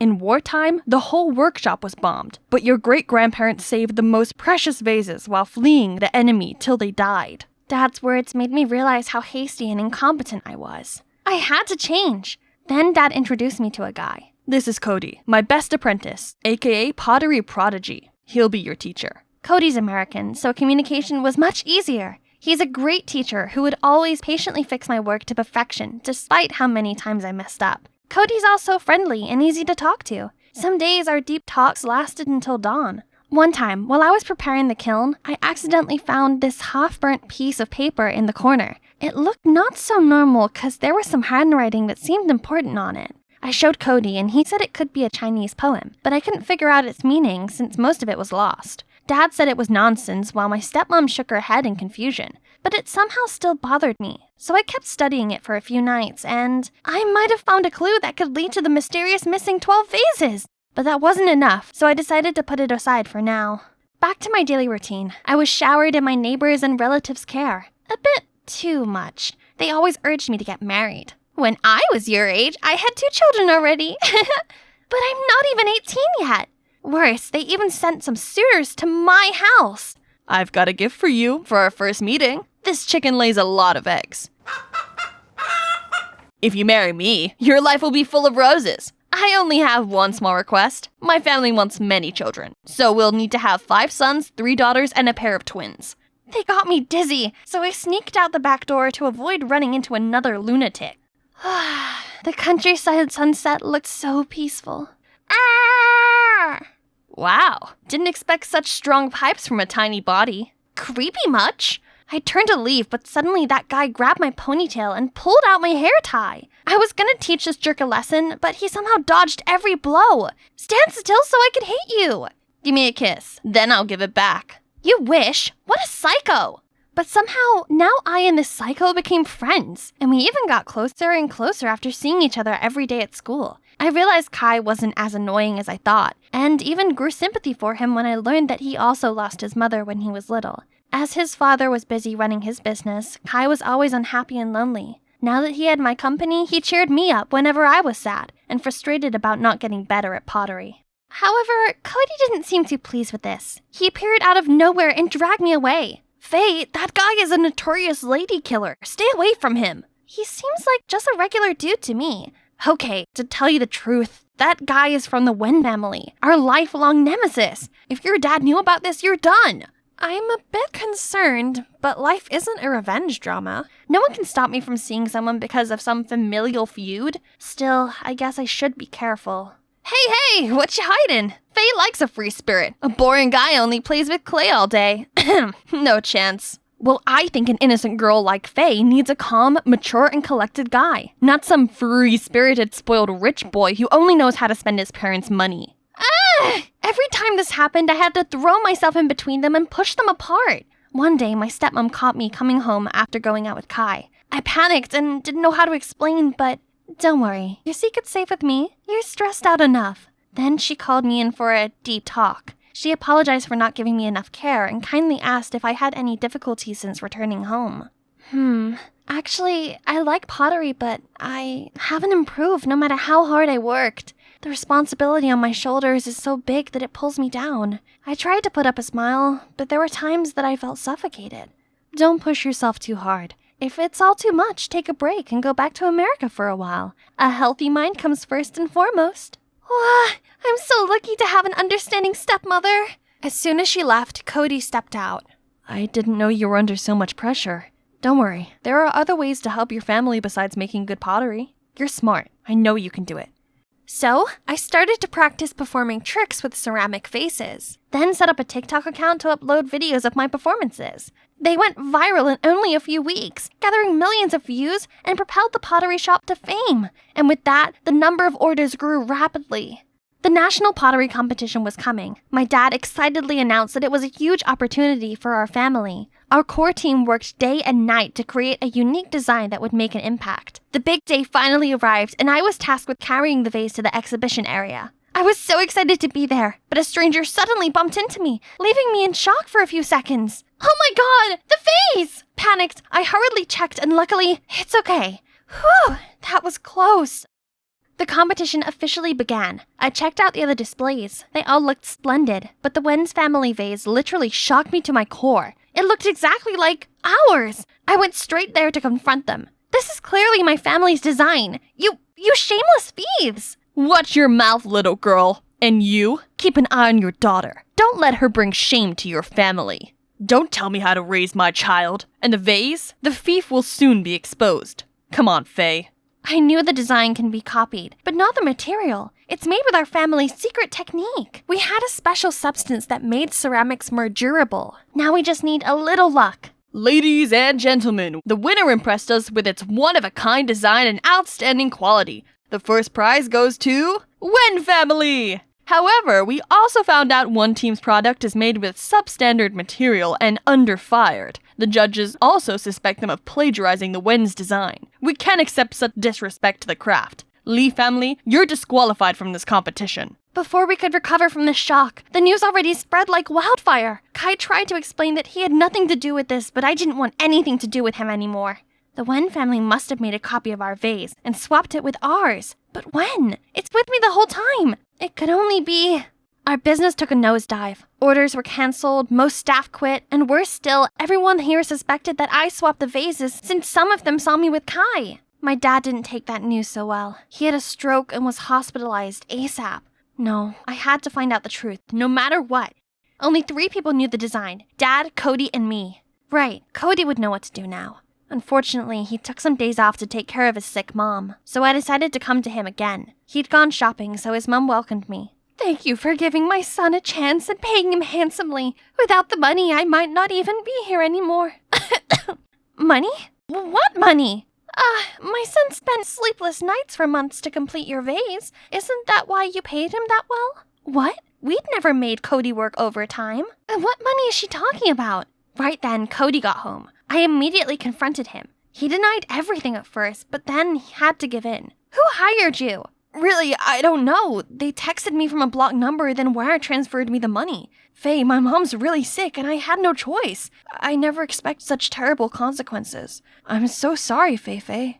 I ran away ASAP. I can't hear another word. The saddest thing about betrayal is that it never comes from your enemy. When I got home, my stepmom was cooking. Oh my, you look pale. Poor sweetie. I couldn't help but leaped into her arms and burst into tears. She tried to calm me down before bringing Dad his food. I know I cannot be weak anymore. I'll find out who's behind all this, whatever it takes. I rummaged through the workshop until late, only to find nothing. Exhausted, I went to sit by the gate for some fresh air, and suddenly saw something in the bush. An envelope. Looks fishy. To not leave any trace, I opened it with steam instead of tearing. It's a Chinese poem, and had the same style as the one I found the other day. By reading the first letter in each line, I got this message. Yo Chang Jian Mian.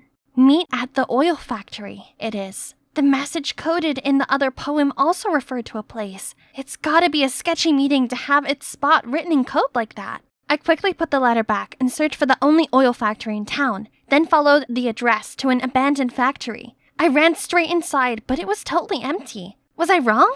I felt defeated and was about to leave when I suddenly heard a voice from the second floor. I crept up and saw Kai's father with a gang wearing black, and Our 12 stolen vases! Right then, a hand patted on my shoulder. What you doing?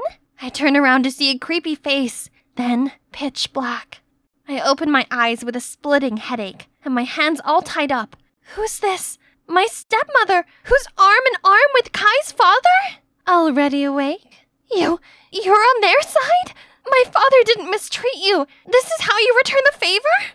I've had enough of your old man, a tyrant and self-proclaimed smart man. I deserve someone who loves and pampers me, like Mr. Wen here. If your father had been truly smart, he would have realized long ago that he had nurtured a serpent in his bosom. That Cody boy.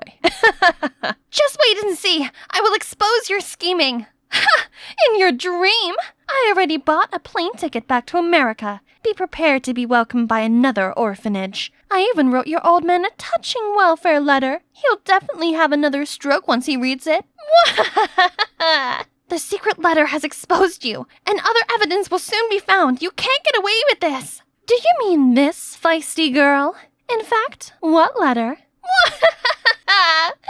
Just then, the wind blew and swept the burning letter to some old oil containers at the corner, setting it aflame. The fire spread with lightning speed. They all ran for their life, leaving me behind. The smoke was thick, stinging my eyes. I was about to faint when Cody kicked the door open, dashed in, and untied me, while Kai covered me with his jacket. You?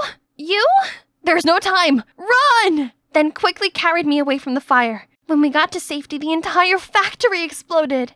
Okay, can you two explain everything now? I felt guilty about the pottery competition, so I secretly followed my father to find out the truth for you. I came to your house to apologize, but saw you rushing somewhere looking worried. That's why I decided to follow you, and I can't believe that the person hiring me is your stepmother. Me neither. Anyway, thanks. But I'm still mad at you. Are you okay now? I'm fine. I'm not sure about them, though. Animators, please replay the previous scene.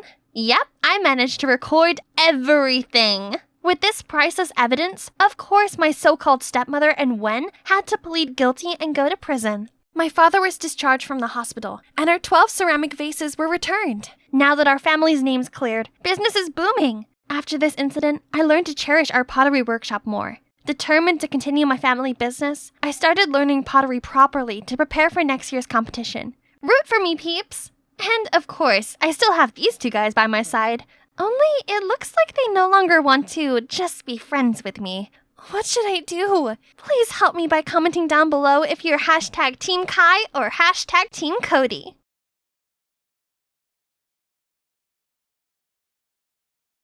No one told me it's this windy up here. I'll probably be wiped off of Earth before I could wipe all these windows. It's okay, Harper. Remember, you're doing this for Aaron. Just a bit of tough work for now, but imagine the incredible time you'll be having at the concert. Imagine, oh my god, Aaron and her?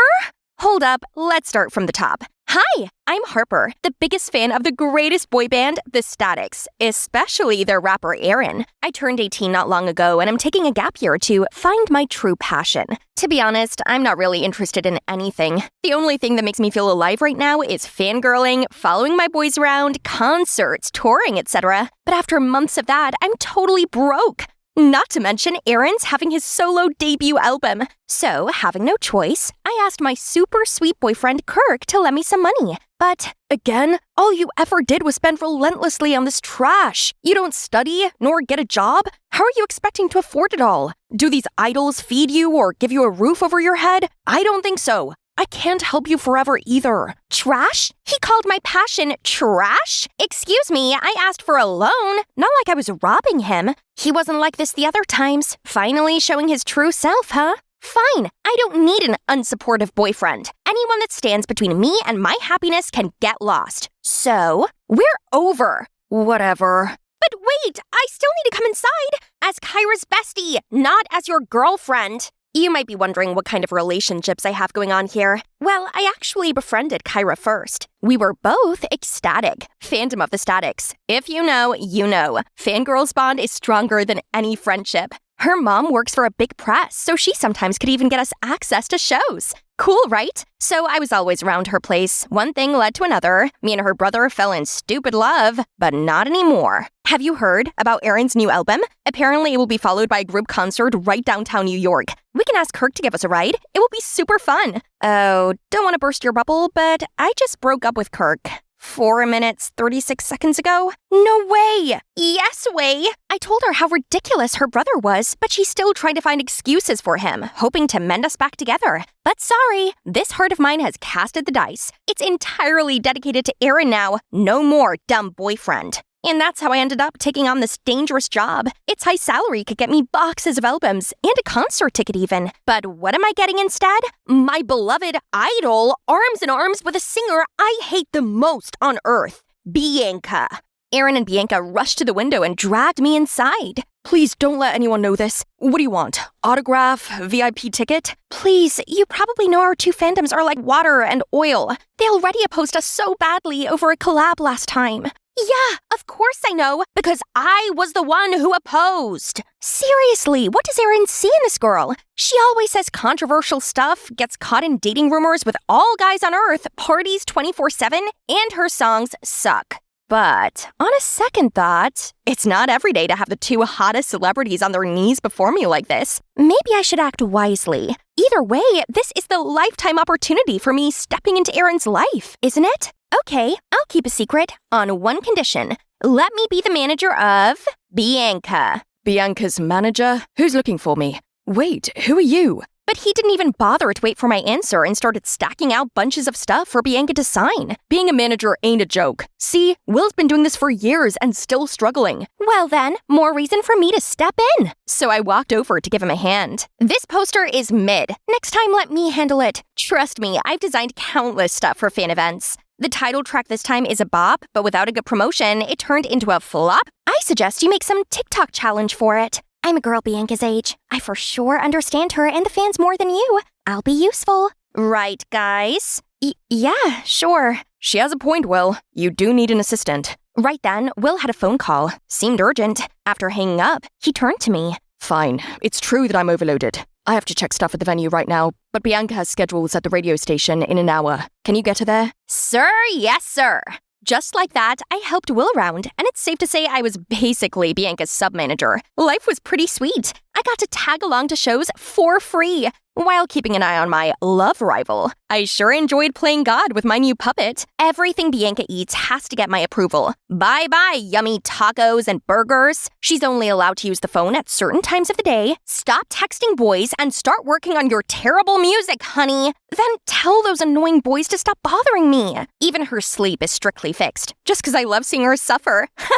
And I make sure her schedule is packed. Vocal training, dance practice, filming content. Girl, you have a lot to work on. But on days where she worked with the Statics, I'd let her off a little. Still, that doesn't mean these two could flirt under my nose. Seriously? It's like you guys are begging to get caught. Think about your future. This dumb fling won't matter a bit the day your career's on the edge of failing, won't it? I'd make a good manager, right? But I occasionally saw Liam, another member of Statics, being way too chatty with Bianca. Well, as long as it's not my Erin. But I know someone who wouldn't like this. Kyra, as Liam's her bias. I guess the rumors are true. Liam is a playboy. And to prevent Erin from getting caught in the same thing, I accidentally arranged Bianca's schedule to be 100% off with Erin's, so they couldn't meet up. But Bianca still asked me to bring him gifts often, and surprisingly, Erin wasn't too upset about his girlfriend not showing up. I guess I can get him in another level that Bianca couldn't. We soon talk a lot and hang out also,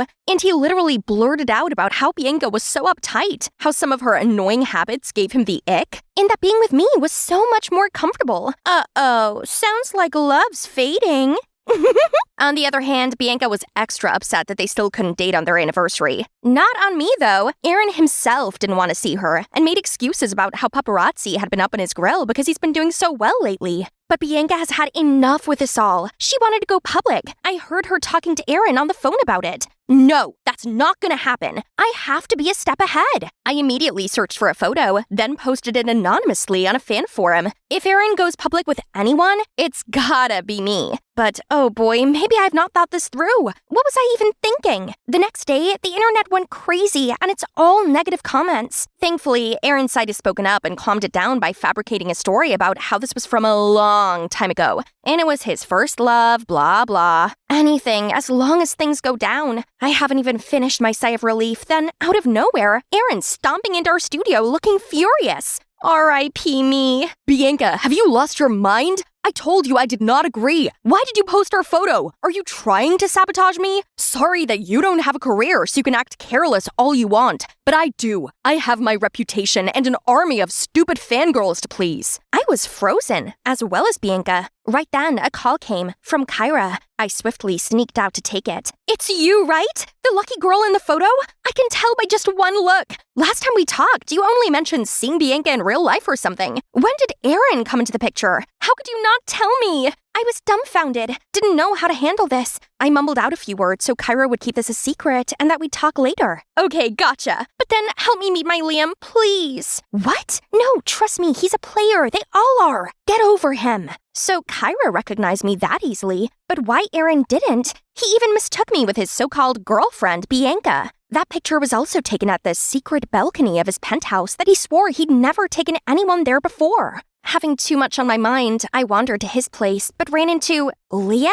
He's talking to a girl. She wiped her tears, then left. I should get going. Don't want to mess with another player right now. Harper, what? Don't worry, I won't tell anyone about that 400th girlfriend of yours. Correct, it's the 400th girlfriend, but not of mine. Turns out that girl's also a victim of Aaron the Heartbreaker, not Liam. Liam has always been the one who's cleaning after his mess, making sure the girls are all right and won't do anything harmful to the band's reputation. Probably that's why the public labeled me as the player. I always got caught up with these heartbroken girls.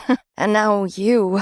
What do you mean? I'm okay. Come on, I know you also got tangled in Aaron's love web. I'm sorry, I could have warned you earlier. I've been trying to hint it to Bianca, but the girl was too head over heels for him. I felt so stupid for thinking I could live that fantasy of being Aaron's girl so easily. All this time, we all blindly put Aaron on a pedestal, while letting Liam be wrongly accused of all the things he never did. Through Liam, I found out that the Statics has been having a problem. Aaron wanted to leave the group because he thought they're a burden and he'd do better on his own. But the rest knew that it would break the fans' heart if one of them left. So they've compromised by letting Aaron have a solo album while still staying with the group. Oh no, kick that jerk out now. As a representative of Ecstatic, I can assure you that we won't be sad if we know what an awful person he is. We'll show him the door. Glad to hear that. Now, about Bianca, do you know how to break this to her in the best way? It's hard, but ugly truth is the only way. So the next day, we went to see Bianca together, told her all about how much of a jerk Aaron is, all the girls he's been seeing, all the bad-mouthing about her, he said. Surprisingly, she took it better than we thought. Thank you, too, for looking out for me. I know he's bad, but I thought I'd been able to change him. But yesterday when he came throwing a fit at me, I realized that I deserved better. Oh, poor Bianca. I really owe her a zillion apologies. I asked Liam to give us a minute and came clean to her on everything. On the photo I posted, on how I intentionally got in between the relationship, on my dumb rules just to get the better of her. I'm truly sorry. I'm just a Delulu fangirl after all. I'm really sad to hear that because at some point I did consider you a friend, especially your ridiculous rules. It helped me a lot. Look, you kept me on a strict diet, helped me get a healthy sleep schedule, made me practice more, stay off my phone, no more doom scrolling and obsessing over hateful comments. I can assure that you've helped me become a better artist and human overall, even though it's by accident. You are seriously too nice. How come I spent all these years hating on you? I'm sorry, and I don't think I should be around here anymore. I'd better go back to my normal life. Take care, Bianca. Bianca gave me a tight hug and said that she hoped I'd still come to her concert next week, as she'd perform the dance number we created together. Liam was nice enough to accompany me to Bianca's concert. I did ask Kyra if she wanted to come along, but she was all cranky. Bianca's concert? Are you an Ecstatic anymore, Harper? She's our enemy. Kiddo, if only she could see past the hate. She could have met her Liam now. The show was going on smoothly. Bianca perfected our dance routine. I was so proud. But as she went to get ready for the next song, a strange VCR got played. I'm a selfish fanatic. A friend's betrayal, a gold digger, a Delulu, and on screen were pictures of me. No! Is this why Bianca insisted I come? Is this her paying back? Or is this Aaron's? Or Liam's? Suddenly, Bianca on the mic snapped me out of the panic attack. And I'm all the worst things without your love. Ladies and gentlemen, your favorite track from my second album, Here's Without You. Everyone cheered loudly, but a voice behind me took me aback. No, guys! That's not what the video's about! The lunatic is here! This one! Oh my god! Liam! Liam quickly shushed her and we dragged her outside. Turned out my dearest sister from another mother did this to me. Why? I hate you. I know everything now. Don't forget who I am. Nothing in this fandom could be hidden from me. You got to befriend the boys, but ghosted me because you want them all to yourself, huh? After everything we've been through, all the shows my mom helped you get in, you bewitched Aaron, sided with Bianca, then called my Liam a player. But look who you're with now. On top of that, you dumped my brother for a stupid reason. The player here is you. This is a mess, and it's really my fault. I should have filled Kyra in on everything sooner. Seeing her right now reminds me of the exact same person I was just last week. The same hot-headed, immature fan. I couldn't blame her. I apologized and told her everything. And with her dearest Liam's help, Kyra, though still mad, started to be more understanding. I love you, and I hope you will soon see things the way I do now. Idols are also humans. They're not all glitters and gold, so we can't expect them to be all perfect, then refuse to see their wrongdoings, or nitpicking trivial things just because it's not up to our expectations. Let's both be a better ecstatic from now,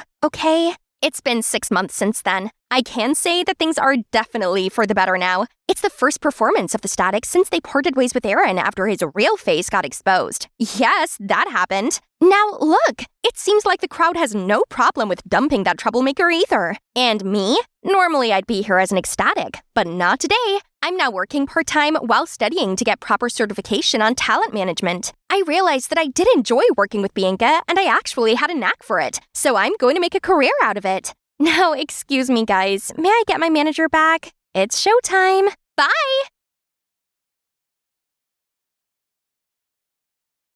Hi guys, I'm Mia, a princess from, of course, not the kingdom of Far Far Away, but another relatively small country in Europe, which must not be named. That was a Harry Potter reference, in case you didn't notice. Anyway, before I tell you my amazing story, like and subscribe, please? Nah, that's an order. Your Royal Highness, please come down here. In your dreams! Guys, just admit it. You've also dreamed of being able to fly far away with lots of balloons. At least once, right? I'm living your dream right now. But just as I was enjoying the fresh air, actually, the air was kinda thin up here. Anyway, out of nowhere, a flock of birds from the opposite direction flew straight into the balloons. 1, then 2, then 3, popped! Catch the princess! No! I cannot die like this! Ah! So, at my funeral... Just kidding! Did you seriously think I died? I didn't. But instead, I was immediately taken to the palace in front of the king and Mom, who wasn't very happy with what I just did. How could you do something reckless like that? Did you forget who you are? Your Majesty, please reprimand her properly so she would not repeat this sort of behavior. That's right. How could you be so careless? Next time, prepare more balloons, or at least let me join you. Your Majesty! You all know who sides with who now. Growing up, Dad would let me join him in his hunting adventures, but we actually never hunted anything. Instead, we would explore the beautiful sceneries together and learn interesting survival tricks. Those hunting trips called the deepest passion for adventures inside me. But of course, Mom only wanted to keep me inside the palace. It's too dangerous. Mia, remember who you are. Or, what's your manners? But I couldn't care less about her because Dad always got my back. But everything changed when I was 15. Dad suddenly had a stroke, then fell into a coma. Mom ascended the throne, and my life officially became hell on earth. I'm not even blowing it up. I was not allowed to laugh out loud, eat too much, or even leave the palace anymore. She was so paranoid that she even insisted I have a bodyguard. One day, I was reading a book when the sleepy monster came to visit me. So I asked my bodyguard to play my favorite game with me. Let's take turns naming words starting with the letter B. Whoever loses will have to do a handstand walk around the palace. I'll go first. Bite. After a few rounds back and forth, we started running out of words starting with B. I have a word, but I can't say it. Oh, come on. Say it or I'll have you fired. But... Right then, Mom came in out of nowhere and immediately fired him just because of using improper language. What choice do I have, really? I tried to negotiate with Mom to let it slide, but she was impossible. So I had another bodyguard who just moved here from the North Pole. Negotiation wasn't even in his dictionary. One time, I wanted to try this Peter Parker battery experiment, but knowing my bodyguard would never allow it, I asked him to go buy me a chocolate shake. So here I am, ready to become the next Spider-Man. Warning, do not try this at home. Yeah, I'm talking to you all. So anyway, the experiment was quite successful, but my new bodyguard was also fired shortly after. He didn't even know I was doing this. It was my fault this time, Mom. Mom! Then, after a short while of many other recruitments and reconsiderations, the Queen finally found another bodyguard who, according to her, had given up her noble position in the royal family to train in the army. You will learn a lot from her, yada yada yada. Does her name happen to be Mulan too? But the moment I met my new bodyguard, I thought she was Miss Universe in disguise. Skin as white as snow, lips red as the rose, and hair black as ebony. She looked as fragile as Snow White. How was she meant to protect me? I guess I have to test her then. Come at me already. Before I could process, she rushed towards me faster than the speed of light, and I instantly found myself locked in. Your Royal Highness, I'm Grace. I'll be your bodyguard from now on. Got it. Now could you release me? I was finally freed from her grip. So, Lady Grace, is it true you gave up your title to train in the army? That is true, Your Royal Highness. Just call me Mia. Anyway, why did you do that? I just wanted to follow my martial arts dreams without any restrictions. Grace and I talked some more, and I found out she was actually very pleasant to be with. Over time, Grace and I became closer. She was excellent at her job, protecting me from any trouble I caused for myself. But whenever she could, she would also try to bring me along with her on palace duties. She knew how much I loved to be outside the palace. Everything was better with Grace, until one day after I turned 17, the Queen summoned me in to announce a life-altering news. According to the Royal Covenant, as soon as a princess turns 17, her engagement ceremony is to be held. What? Engagement? There's no way I'll get married at the age of 17 or 18. And should I at least know the name of the unlucky guy? Right then, a guy stepped in. Nice meeting you again, princess. Liam, the Duke from a neighboring country? I met him before through some royal parties. Oh gosh, he smelled like he just soaked himself in 1001 bottles of Dior Sauvage. I mean, look at the way he stroked his hair or applied chapstick. My stomach was literally on strike seeing all of this. Ugh! No, I will not marry anyone. If you guys insist, I'll go on a hunger strike. Only, I didn't know hunger strikes require a great deal of mental strength, which I don't have. After skipping lunch, I almost passed out already. Luckily, Grace sneaked in some food for me. Thank you, thank you. There's no way I'm gonna skip my 2 p.m. chocolate shake either. I understand what you mean, Your Highness. It's all because of that stupid Liam guy. Did you see how he acted? He looked like a donkey. Actually, I used to attend some royal classes with the Duke before I gave up royalty. Oh yeah? I bet he failed all the classes. There was no grace in that man. No, he was actually very smart, and he cares a lot about others. You know, a lot of girls in the classes were dying to get with him. So maybe you should just give him some time, Your Highness. Alright, as long as you get me my chocolate shake. It seemed like the hunger strike really worked, since the next day the Queen came into my room looking all worried. Mia, have you seriously not been eating? Yes, Mom. I can't get married. Right then, Marcus, Mom's private secretary, came in, interrupting my marvelous acting. Your Majesty, please consider joining the charity program in the Southern Village. I said I will not go! But I'm afraid since the king became unconscious, the royal reputation hasn't been as good as it used to be. Having a member of the royal family there would help. Ooh, a charity program in the Southern Village? This screams my ticket to freedom. If I go, I could at least delay the stupid marriage. Plus, I'll get to explore the village. Your Majesty, perhaps you could allow me to join the charity program on behalf of the royal family? That is too risky. Actually, having the princess there would also help promote her image as well, given that she is the next in line to the throne. But, Mom, this is the only way to lift my gloomy dying spirits. All right. Thank you, Mom. This is what a high IQ will get you in life. It seemed like the engagement ceremony with Liam would have to wait, because I, the princess, am setting off to save the world. But man proposes, God disposes. When I arrived there, everything was really programmed. Everyone was dressed up, holding flower bouquets, and standing on both sides of the road welcoming me. As soon as they saw me, they all started applauding. I haven't even done anything praiseworthy. Oh wait, should I smile or should I grin? How many teeth should be revealed? Oops, I forgot to check myself in the mirror this morning. Is there any lipstick or veggie stuck on my teeth from breakfast? Suddenly, I noticed a boy with a bouquet of deep red roses looking at me curiously. Are those for me? Thank you very much. No? I guess they're for your mom then. I patted him on the head, stopped to all these behind-the-scenes bloopers. As I continued walking, I saw a well-groomed gentleman wearing a hat in front of me. Did the locals here even prepare a moonwalk performance to welcome me? That's so thoughtful. But as I was about to approach, he reached out to stop me and lifted his hat, revealing a cheesy smile. Wait a second. I think I'd seen that smile somewhere else before. Bonjour, Principessa. Here we meet again. Liam? Why are you here? I don't know if you've heard it before, but there's a Chinese proverb that says, if it be fated, even 1,000 miles cannot keep us apart. Ugh, I've come all the way here and still can't seem to escape this guy. I'm sure Mom was behind this. So you must also know the other saying in Chinese.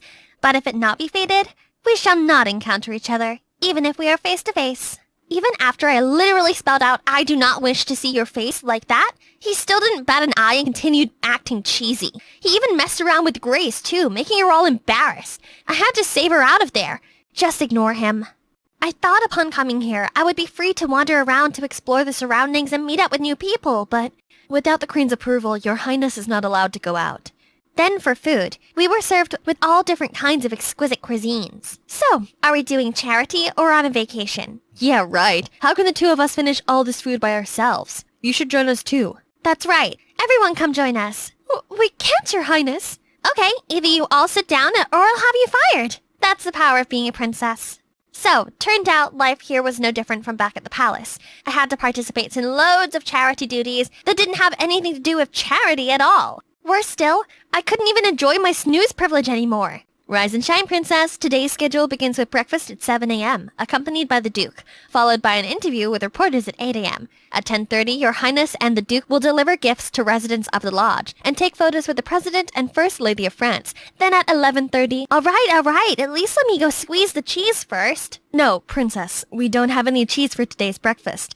If I'm not mistaken, the breakfast menu includes... No, Grace, I gotta go bake a loaf, plant some corn, I need to go to the bathroom ASAP. Well, breakfast was ruined because of Liam. If it wasn't for Grace, I would have jumped over and torn him apart already. But now I still have to endure this terrible human being's company for the interview. Let's take a beautiful photo of the princess and the Duke together. I angrily looked into the camera while Liam grinned stupidly. Ugh, you guys just want nice pictures of me and Liam? I immediately posed in 101 different positions. Everyone's face went from surprised to confused to speechless. Princess? My short-lived spotlight was suddenly taken when Liam also started crawling on the ground and posing like a Zara model. Hey, what are you waiting for? Take as many photos as you want. Did he really go that far? After a whole day of taking photos and interviews, and being pretty and breathing, I was exhausted. But I still need to attend this dinner with the President and the First Lady of France. I tried to follow along with the conversation, but soon, all the laughter and chatter around me slowly faded away. Then I suddenly saw myself turning into a rabbit, running free around the carrot field, hanging out with my turtle friend. As I turned around to look for him, a farmer suddenly appeared and lifted me up. Ah! Turned out the farmer was Grace. Oh? Did I say something funny?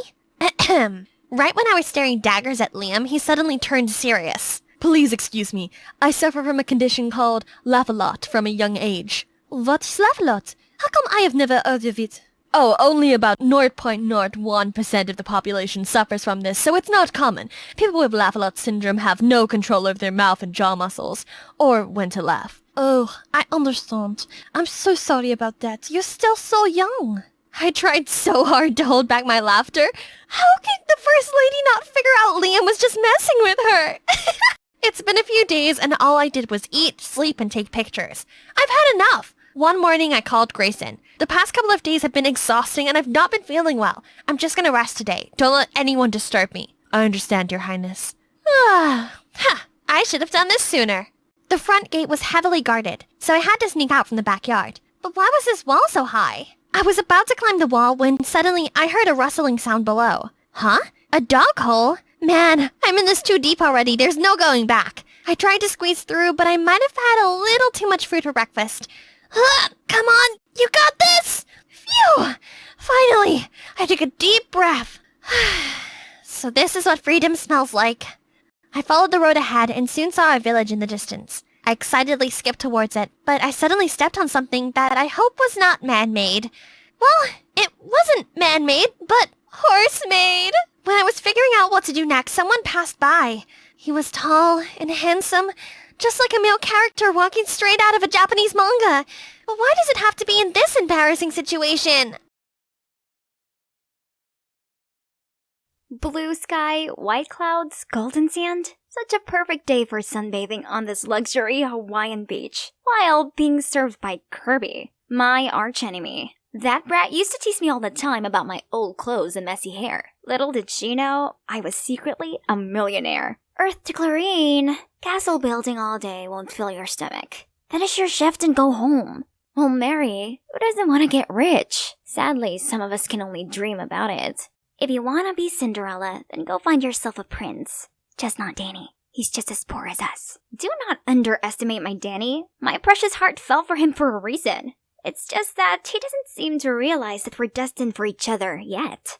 But Mary was right. My dinner won't cook itself. Let's see what we can afford for tonight.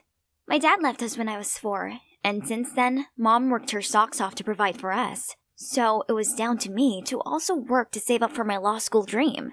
All of a sudden, groceries started raining down on me. Bottles tumbled off the shelves and broke into pieces right by my feet. Ah! Is it an earthquake? I stooped down and prayed until it stopped. Thankfully, no one was hurt, but geez, it sure left a freaking mess. Warren, the store owner, looked distraught. This place was all he had, so I helped him clean up and place anything undamaged back on the shelves. Before you leave, please take this as a token of my gratitude. I hope it brings you luck. A lottery ticket? I don't know how this game works. I'll show you. It's simple. Each ticket has a unique set of numbers. Just check the results on TV tonight and see if they match. Let me see. Your numbers are 15, 26, 14, 48, 07, 23. Hey, those are the lucky numbers that have been on my mind all day. I want that ticket. Kirby? Stop poking your nose in my business, will you? Sorry, miss, that's the last ticket today, and I already gave it to Clarine. Then I'll buy it. Here's your $2. Give it to me. You wish. I didn't really care about this ticket, but there's no way I was going to let her get what she wanted. And surely she wouldn't leave me alone. How about $10? That's a fortune to the likes of you. No thanks. I'd rather win millions instead and make you my maid. Look, you'll never get anything from me, be it this ticket or Danny. Just give up. Fine! Let me skip the stupid ticket, but Danny, never! Why are we always bickering, you ask? Well, we're both competing for the heart of Danny. Tennis extraordinaire and brooding Adonis. Actually, I thought I had more advantage as we worked part-time at the same restaurant. But nope, Danny was such a cold fish. I tried again and again, but every single time, he just gave me a soulless thank you and that's it. If only I could build him his own tennis courts, perhaps he'd change his attitude. But that's impossible for a poor girl like me, unless I somehow hit the jackpot. The lucky numbers today are 48, 07, 15. Should I add winning the lottery to my daydream list? 26, 14. Is it just me, or do those numbers sound familiar? No way. It can't be. And the mega ball is 23.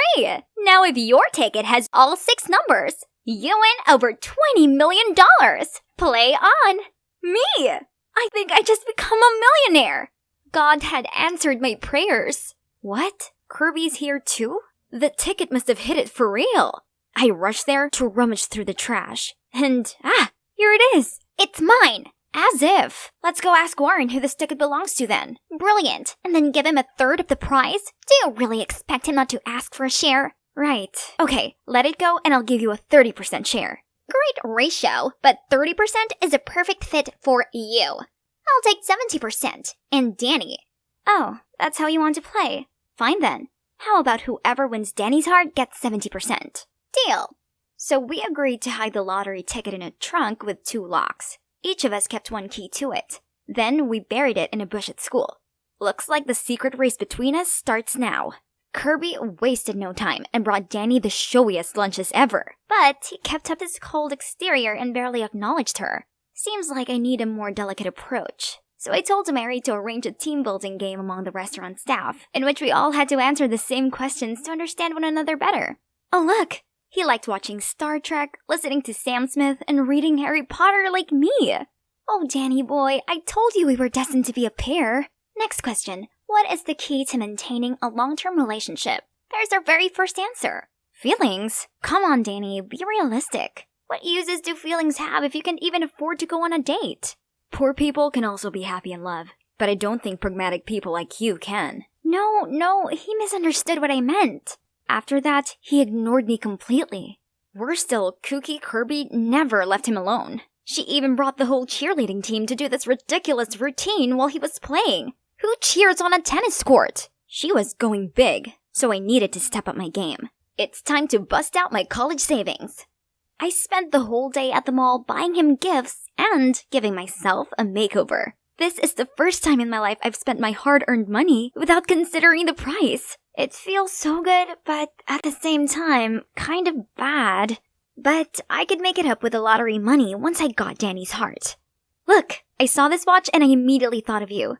I even met a professional tennis player at the mall. Can you believe it? And they told me this racket is the best. What do you think? You're crazy. This costs thousands. Why are you doing this? That's not the reaction I was expecting. But I like you, Danny. I've not been brave enough to tell you this because I had nothing. But soon, my life would change and I can give you everything. I don't need those things. You're so wasteful and superficial. You really think money can buy anything, including feelings? Why was he so mad at me? I thought he must have noticed that I'd worked really hard for all this, and even made myself look prettier for him. Okay, he might not like my gifts, but is it so bad that I want to be a little generous to myself now that I have some money? Things got even worse when later I arrived at work to see Kirby booking out the entire restaurant to let her, Danny, take a rest and enjoy dinner with her. Fine, you win, Kirby. I give up. Nothing, basically nothing went the way I wanted. My luck, my money, my man. Now I'm fine with just the 30% God gave me. I'm done chasing anyone. Only my stray friends understand me. Muffin, Brownie, Oreo. Wait, where's Cupcake? Looking for him? Let him go. This wasteful, superficial girl needs to make sure he's not starving. So you're the one who feeds them every day? Why do you care? Go back to your date with Kirby. I'm just a materialist who thinks money solves everything. I'm sorry for how I acted earlier. It's just that, at home, I'm surrounded by people who are all about money, so I hate that way of life. Why are you talking like you come from money or something? Yeah, kinda. My parents are the presidents of Sunland Corp. What? The biggest furniture corporation in the city? Unbelievable! So why are you working part-time at a restaurant? I want to earn my own money. An independent life suits me much better. You're so silly. Why struggle if you don't have to? If I were you, my life would be so different. I'd make sure that my mom didn't need to work all the time to make ends meet. I could even go to any expensive law school I want and care for all the stray cats and dogs I find. Surprisingly, this time, Danny didn't look at me with jaded eyes like before. Instead, he just listened patiently and gave me the sweetest smile ever. But not love. That's one thing money can't buy. How about Kirby? Did any of her grand gestures impress you? I prefer the cats. Our talk has confirmed that there's still a chance for me. Kirby's only advantage over me is money, but Danny doesn't care about that anyway. Is that the new student? Seems like Danny just found a worthy opponent. He's Finn. Look how he smiles whenever his opponent catches up a point. Wait, did you just call Danny someone's opponent? Someone has a new crush. Who? Don't talk nonsense. Right then, a ball zoomed toward us. And holy moly, Finn caught it just mere inches from Kirby's face. Are you okay? She's fine. Her face always turns red. Nothing to do with the ball. Kirby was so embarrassed that she ran off. It seems our race took a turn. But then, shockingly, Finn turned to me and asked for my number? Huh? Does my charm glow this much?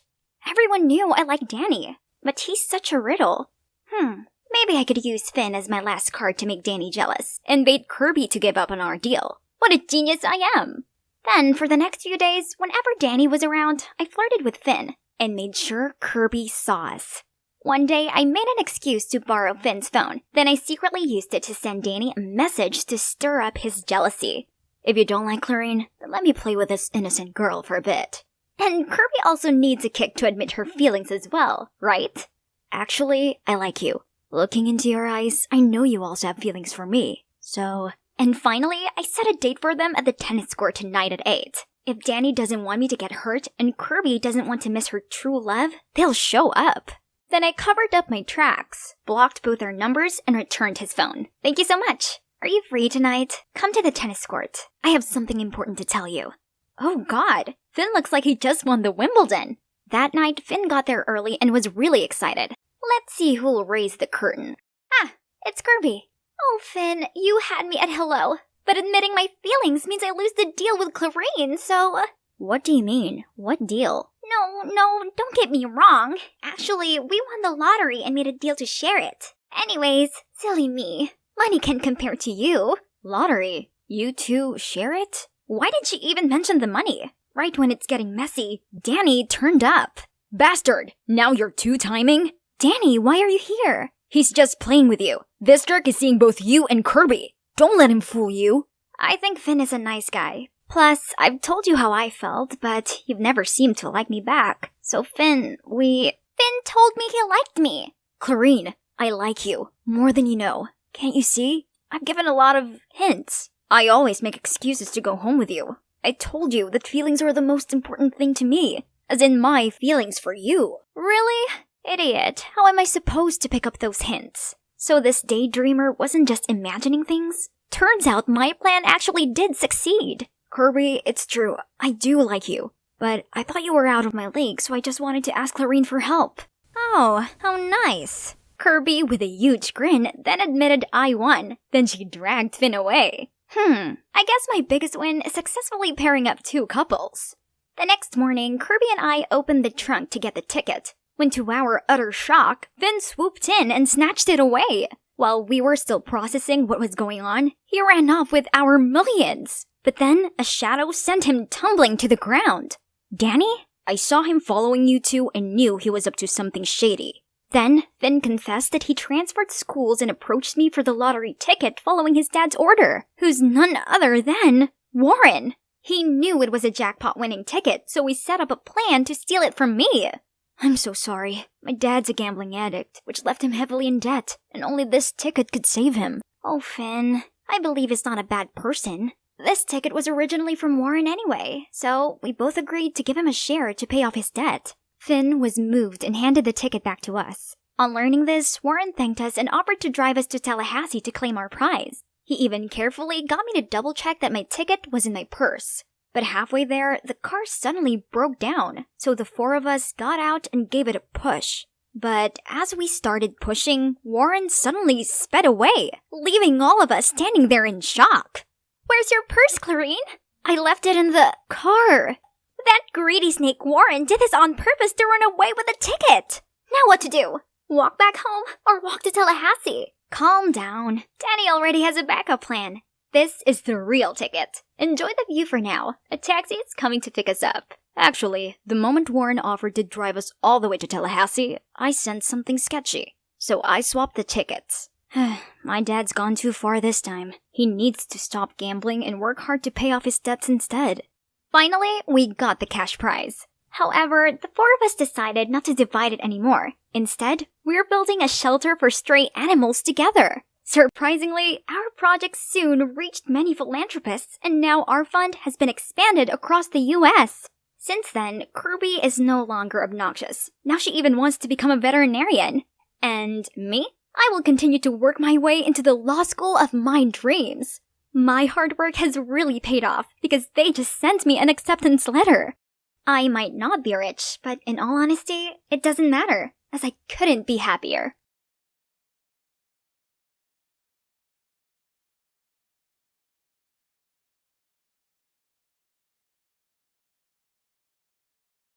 I was walking through the forest when a scream startled me. A man running in horror from a pack of wolves. I quickly howled at them, then crouched down. Distracted, the wolves stopped, left the guy, and cautiously sniffed their way over to me. Hey girl, run away! Shush! After deciding I was no threat, they wagged their tails and started licking my face. Aren't you scared?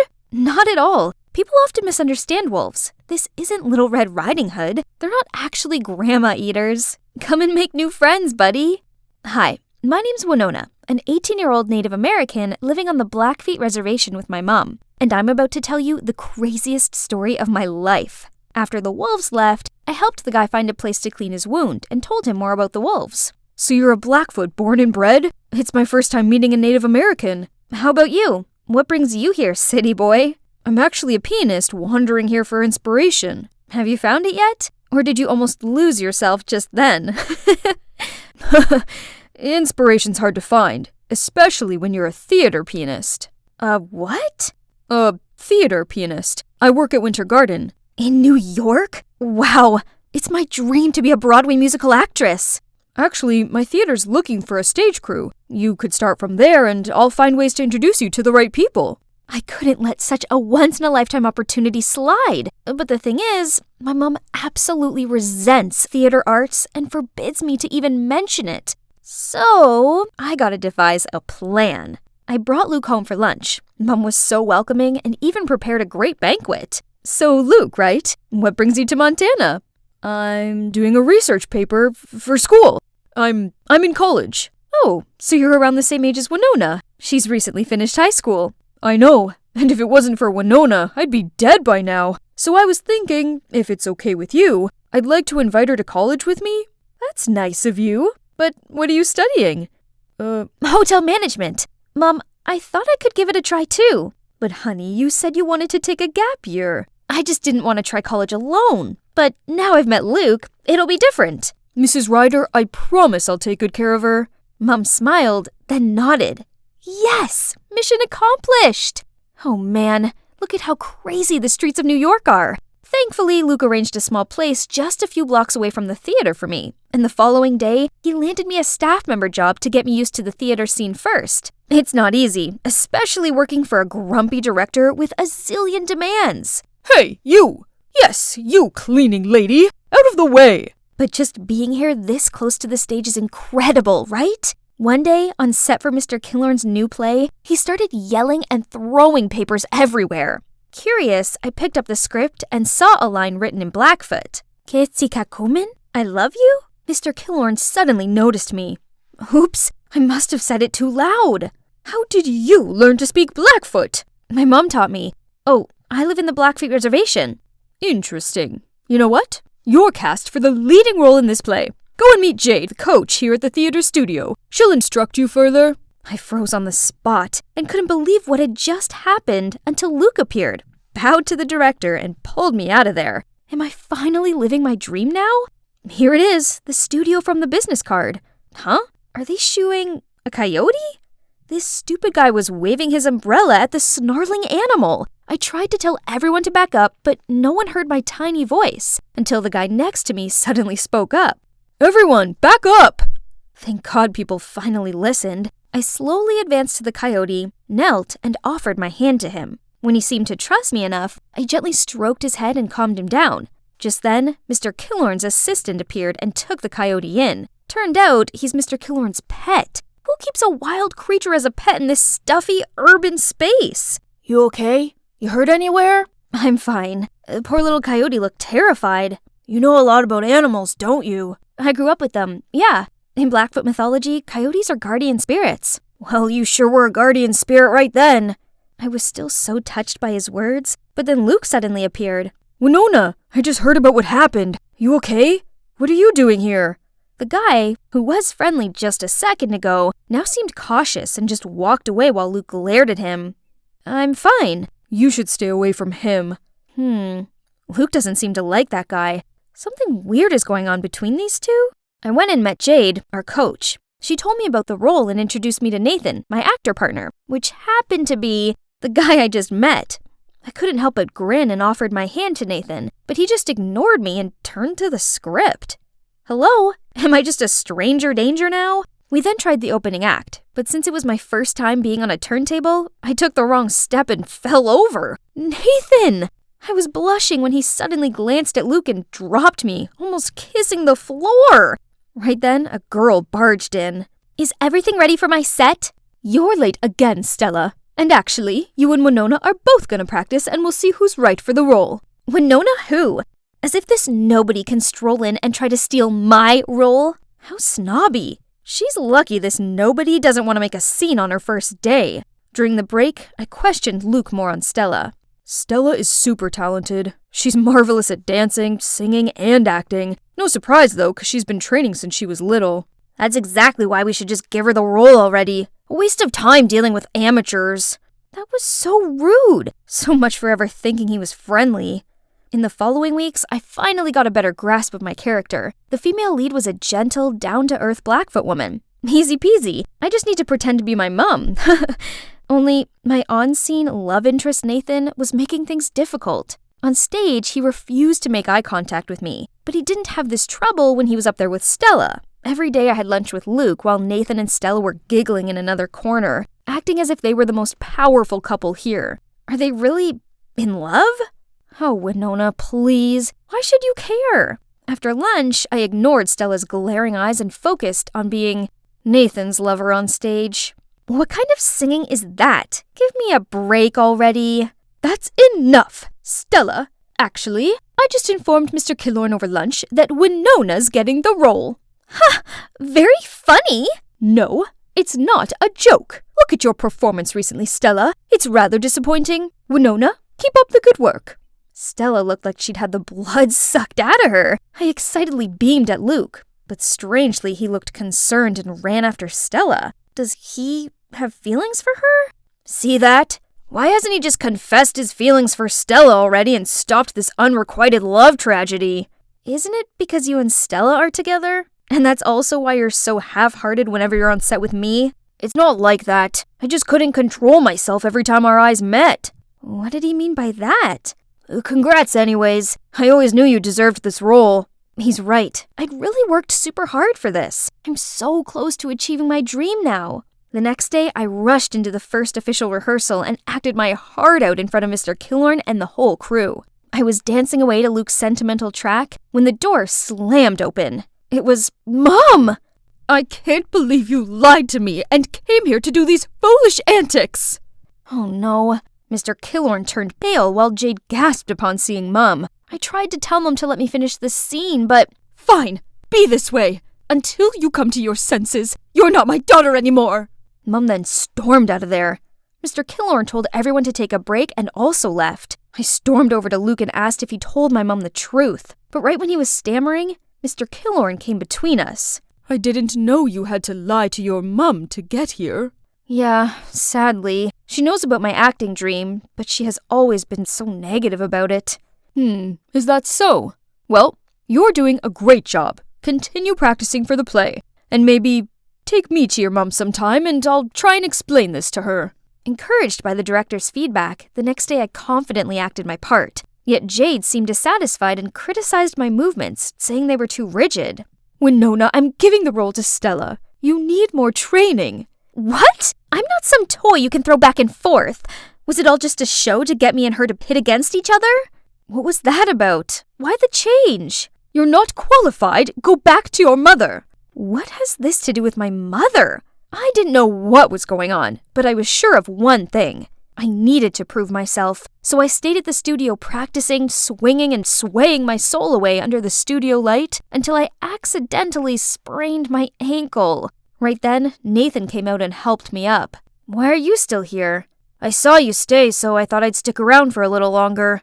As he spoke, he gently pressed an ice bag on my ankle. I felt the butterflies flapping in my stomach, but suddenly remembered his attitude before and pushed him away. Ready to stand up, just to fall into his embrace again. You must think I'm so hot and cold, but I just didn't want Luke to misunderstand anything. What do you mean? We're just friends. And what's up with you and Luke?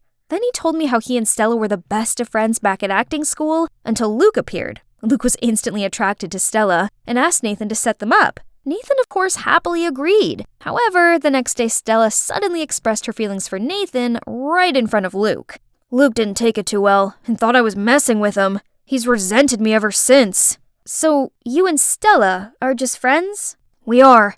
Stella might appear childish, but she's good-natured. She's dealing with a lot inside. I've just been watching over her.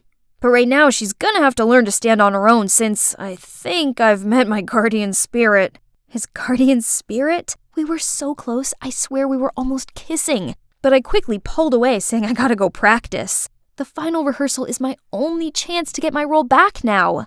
I showed up just as a substitute today, but when everybody was ready to rehearse, the only person missing was Stella. No one seemed able to contact her, and the director was growing impatient. Jade had no other choice but to push me onto the stage. Luke didn't seem too happy with this replacement, and suddenly played the piano much faster than expected. Flustered, I took a deep breath and let myself float naturally to his rhythm. During the intermission, I asked Luke what that was about. "Drop it, Winona. I already knew. You got in here all thanks to your director dad, yet you fooled me with your little story. It's you who forced Stella away from her chosen role." "Who's my dad? Mr. Killorn?" Right then I was called for the next act. Still puzzled by what Luke said, I couldn't focus on my part with Nathan. Suddenly I heard Nathan scream my name and leapt to push me to the side. I fell on the floor and saw the massive chandelier land on Nathan. Everybody rushed to check on us, and among the crowd came, "Mom?" We were all waiting for the doctor to check on Nathan when Luke suddenly spoke out. "I'm sorry for what I said, but Jade told me Mr. Killorn is your dad, and you guys forced Stella to drop her role." Mr. Killorn and I both gave Mom astounded eyes. "Winona's my daughter?" "That's right, Andrew. But don't worry, as soon as Nathan's recovered, I'll bring Winona back home and will not bother you and Jade again." No, you've got it all wrong. Why didn't you tell me about our daughter?" "Jade said if I told you, she would harm Winona." "Wait, does this have anything to do with the accident? 'Cause right before the act, I saw Jade talking to a crew member who set up the stage for Nathan and Winona." "I'll get this looked into at once." "So, this play about Andrew and a Blackfoot woman falling in love, is it about you and Mom?" Mr. Killorn didn't reply, but looked at Mom tenderly, and she burst out crying. Right then, the doctor came out, saying we could visit Nathan. Luke quickly pulled me aside, leaving the adults there. "How are you feeling? Any discomfort? You're not mad at me anymore?" "Yeah, sorry for being a jerk." "It's alright, dude. Go find Stella before she leaves. She said she was sick of being thrown around. She's taking a leave to reassess a few things." "But why me? Aren't you—" "We're just friends. How many times do I have to tell you?" Luke didn't even wait for Nathan to finish and rushed out of there. I wished them a happy ending. And it's indeed happy endings all round. Not only for Luke and Stella, who are now officially an item, but also for Mom and Mr. Killorn. Or should I say Dad? Our family has finally reunited. On the other hand, Jade vanished as soon as her schemes were out in the open. Turns out, all of this was because she'd been in love with my dad for years. So back when Mom was dating Dad, she told her lies about him to get her to leave. Furious that both Mom and I were back, she decided to make us go for good. Dad helped me get a spot in the theater academy in New York, but he misses Mom lots, so always makes excuses to bring me and Nathan back to Montana. "You guys need more inspiration, right? New York's just all hustle and bustle. So, how about we move the studio back here?" "Nathan, what do you think?" "I don't know, but wherever you are, that's where I'll be."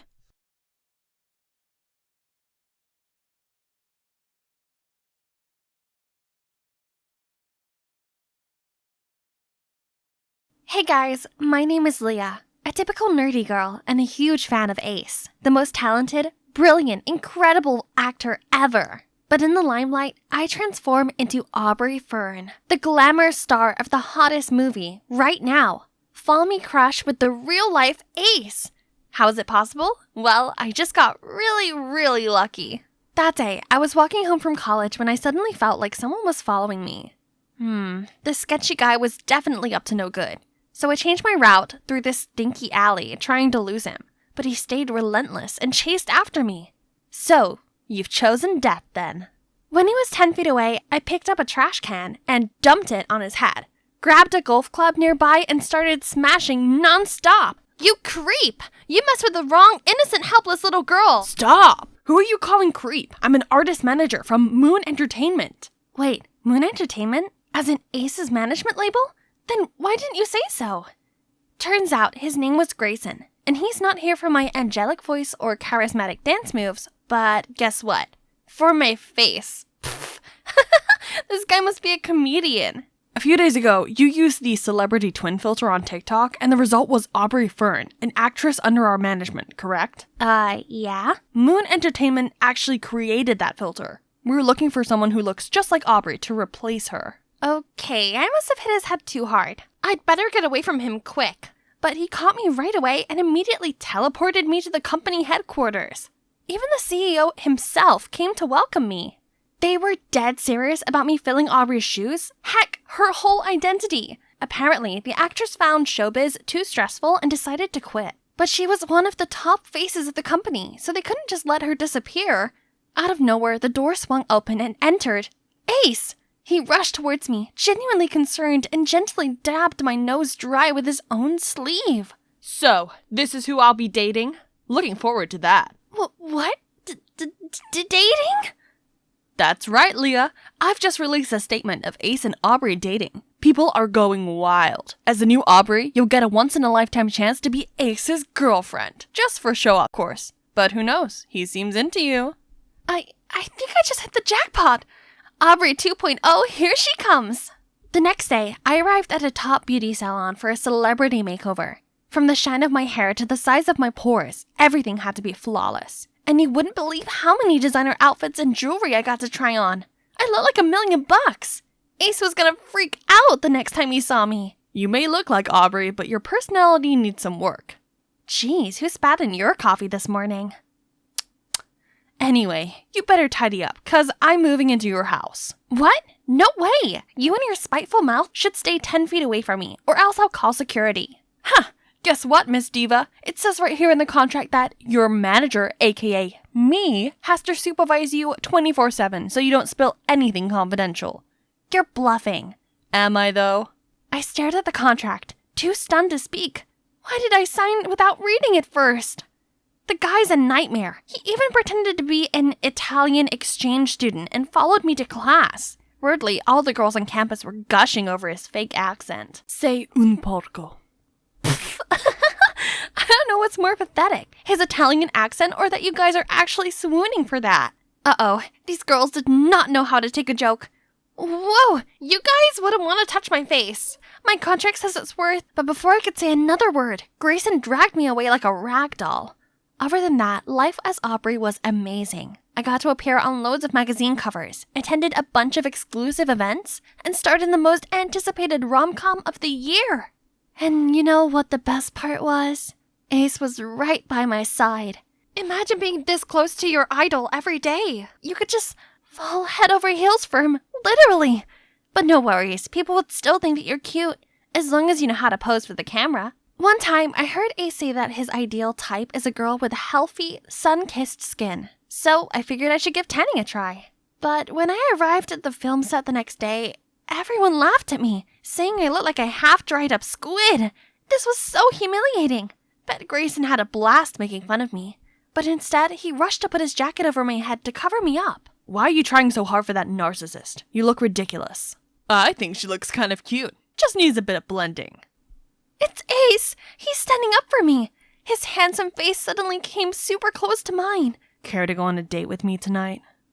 Yes, 1,000,000 times yes. I immediately went home after work, scrubbed off the stupid tanning lotion, and got ready at lightning speed. We're meeting at this private restaurant on the 32nd floor of a luxurious building. And there Ace was, the brightest star amongst the city lights waiting for me. He was so gentle and sweet. We were having the best time. His dreamy eyes looked at me like he was about to say something. Something sweet, I could sense it. When flashlights came from nowhere, blinding us. Paparazzi? How did they get in here? Aubrey, is it really you in the picture? Ace, what does it feel like being cheated on? What are they talking about? Just then, a strong arm suddenly grabbed my waist and pulled me out of the crazy crowd. It was Grayson. I'd never felt happier seeing his grumpy face. We got into the van, and Grayson showed us his article of me kissing a random guy at a beach resort. What? This must have been photoshopped. We gotta clear this up. Ace didn't listen to my words. His face was twitching in anger. Do you have any idea how this affects my career? Me being cheated on? That's just pathetic. Pull over. I need to get out. I can't stand you right now. He slammed the door shut, then stormed off. I was speechless. I'd never seen this scary and mean side of him before. Don't mind him. He can be a real douchebag sometimes. I'll get you some ice cream, then we'll go home, okay? Grayson's words cheered me up. I'm honestly touched by this cold hands, warm heart kind of guy. Grayson tried his best to shield me from the public backlash, but it was all for nothing. As Moon Entertainment let false rumors spread like wildfire. Now Aubrey, aka me, was being badmouthed everywhere. A tramp? A bimbo? Some even said I was a stain in Ace's career. That's it. I couldn't do this anymore. I launched into the CEO's office ready to give him a piece of my mind, but he was just chilling with Ace. Leah, just the person I'm looking for. I'm about to make an announcement stating Aubrey is not the one in the picture, and you and Ace are still deeply in love. No thanks, I'm here to quit. This pressure is all too much. Now, calm down. Maybe a nice trip to the city of love will help you relax, right, Ace? Of course. Let staff fix this while we take a break and maybe get to know each other better. Come on, I'll drive you home. The last time we met, Ace went bonkers on me, and now he's being as nice as pie. Talk about Jekyll and Hyde. Suddenly, he stopped the car at the riverbank and turned to me. Leah, I was wrong to take it out on you. I've never faced high pressure like that before, and I lost my mind. And you know what? That night, I was about to speak from my heart. I love you, Leah. He pulled me in for a kiss. It was so out of the blue, I didn't even know what to think. But then he opened his eyes and looked at me. So in love, I couldn't help but give in. Baby, I can't wait to be with you in Paris. It was everything I'd ever wanted, right? That night, Moon Entertainment finally cleared up the rumor. That's not all. Pictures of Ace and I kissing were making the headlines. How did they get this picture? Those paparazzi are so sneaky. I was so perplexed and for some reason kept thinking about Grayson and how he would feel hearing this news. I came to the roof to see him sitting deep in thought. Hey, haven't you heard? They cleared up my scandal. Remember, that's not your scandal, Leah. Don't let Moon Entertainment manipulate your life. You don't trust them? Yeah, and I don't trust Ace either. It's got nothing to do with Ace. He's my boyfriend for real now. Plus, we're going to Paris for a romantic break. Grayson let out a solemn sigh. I guess he was just trying to protect me from the company. But he didn't need to protect me from Ace, right? He still went with us to Paris and lingered in the background with his stone-cold face. I was embracing this moment with Ace, and as we strolled together, a group of fangirls recognized him and flocked around us. One of them even held him back, crying like a lunatic. Ace, don't you miss me? You promised. What are you talking about? Leave me alone. He pushed the girl aside, then dashed out of the crowd. I tried to follow him, but a hand suddenly snatched mine. It was a girl burying her face under a mask and pair of sunglasses. She snuck a USB into my hand and said, Ace's darkest secrets are in here. You're scaring me. What do you want? The girl tried to reply, but Grayson cut in between us and pulled me away. We ran and ran under the sunlight of a spring day in Paris. Why was this single moment way more romantic than anything I had with Ace, my idol? Could it be that I have fallen for Grayson? Grayson took me back to the hotel, looking somber as he turned to leave. At that moment, I realized I didn't want to let him go. He was the only one who understood me and got me through this crazy double life, not Ace. Neither he nor his celebrity lifestyle suit me. Ace would be better off without me in the way of his stardom. Grayson had tried warning me many times. Maybe the girl in the mask knows something. I plugged the USB into my laptop and a video popped up on the screen. There's proofs of Moon Entertainment manipulating the media all these years to cover up for Ace's scandalous private life. Dark things us fans have never seen before. His anger issues, his drinking problem, his cheating scandal? I scrolled down to see a dozen pictures of him with different girls. Kissing! And they're not just random girls, but his actual fans. I know them. Look, it's the crying girl this afternoon. And this one is a well-known admin of one of his fan sites. This was unbelievable. He'd been playing his entire fandom for fools. Right then, I heard grunting sounds coming from the balcony. Someone was trying to climb into my room. Wait, the stranger who gave me the flash drive? For all I knew, she could be a dangerous stalker, given all this proof she somehow had. Panicked, I grabbed the USB, ran straight to Grayson's room, calling for help. His door opened just as the stalker reached us. He hit me behind his back and faced that crazy masked girl. Better not make another move or you'll be locked up in jail right this minute. The girl stopped, hands in the air. The moment we took off her disguise, I was shocked to the core. It was Aubrey. I know this seems crazy, but please listen to me. What you saw in that USB is the truth. Ace's manager provided me with it. What USB? And you didn't choose to leave the industry? The CEO even made all the staff delete your contacts and basically erase your existence. That snake has been lying to you all this time. I didn't quit. I just wanted a little time off to deal with my mental health. So I went on a digital detox for a while. When I came back, I found out I was already fired without a reason and replaced by a lookalike. I was so devastated I didn't know what to do. Luckily, Ace's manager reached out to help me. He's witnessed Ace's true face, and he despised it. But Moon Entertainment's trapped him in a contract lasting till the end of Ace's career. There's no way out for him until now. His manager has been secretly collecting and sending me evidence, then told me to come to you, because you're also one of their victims, just like us. Gosh, this was unbelievably messed up. You know where he went after our encounter this afternoon? I shook my head in confusion, as she showed me a video of Ace making out with one of the girls earlier at a party. How could he be so shameless? Did us fans look like fools to him? No need to hesitate anymore. I'll take this douche down, in the name of his devoted fandom. I went on to play Ace's girlfriend both in the movies and in real life, while Aubrey used my identity to find a new part-time job as a monitoring staff at the National Broadcasting Station, the organizers of this year's Movie Sensation Awards. No way Ace wouldn't attend, since he was nominated for Best Leading Actor. Poor guy. He has no idea what's in store for him. And there Aubrey is. With the help of Grayson, no one even notices we've switched back. I've also managed to earn Aubrey the host position for this year's award. Now take a seat. The show has begun. And the Best Leading Actor goes to Ace! Classic Ace played out his surprised and emotional act when he got on stage. I would like to thank my fans for the support they've given me all these years. I'd be nothing without them. Yeah, right. Now mic off, lights off. Here's the evening's main event. Ace's true face as a deceitful womanizer. Everyone gasped and started whispering. I shine a spotlight on the audience and a girl stands up. I'm one of the girls in those pictures. He told all of us girls he and Aubrey are just a publicity stunt so that we would date him in secret.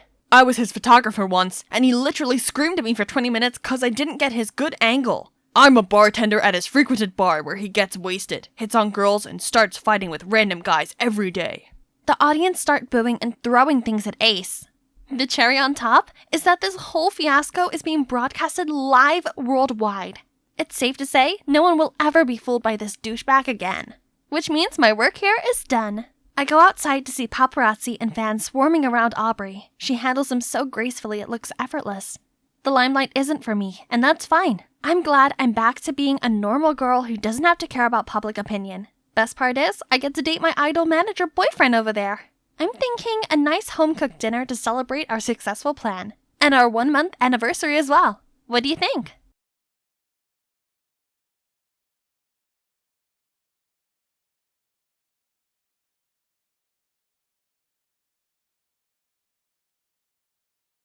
I stood in front of this shabby cottage,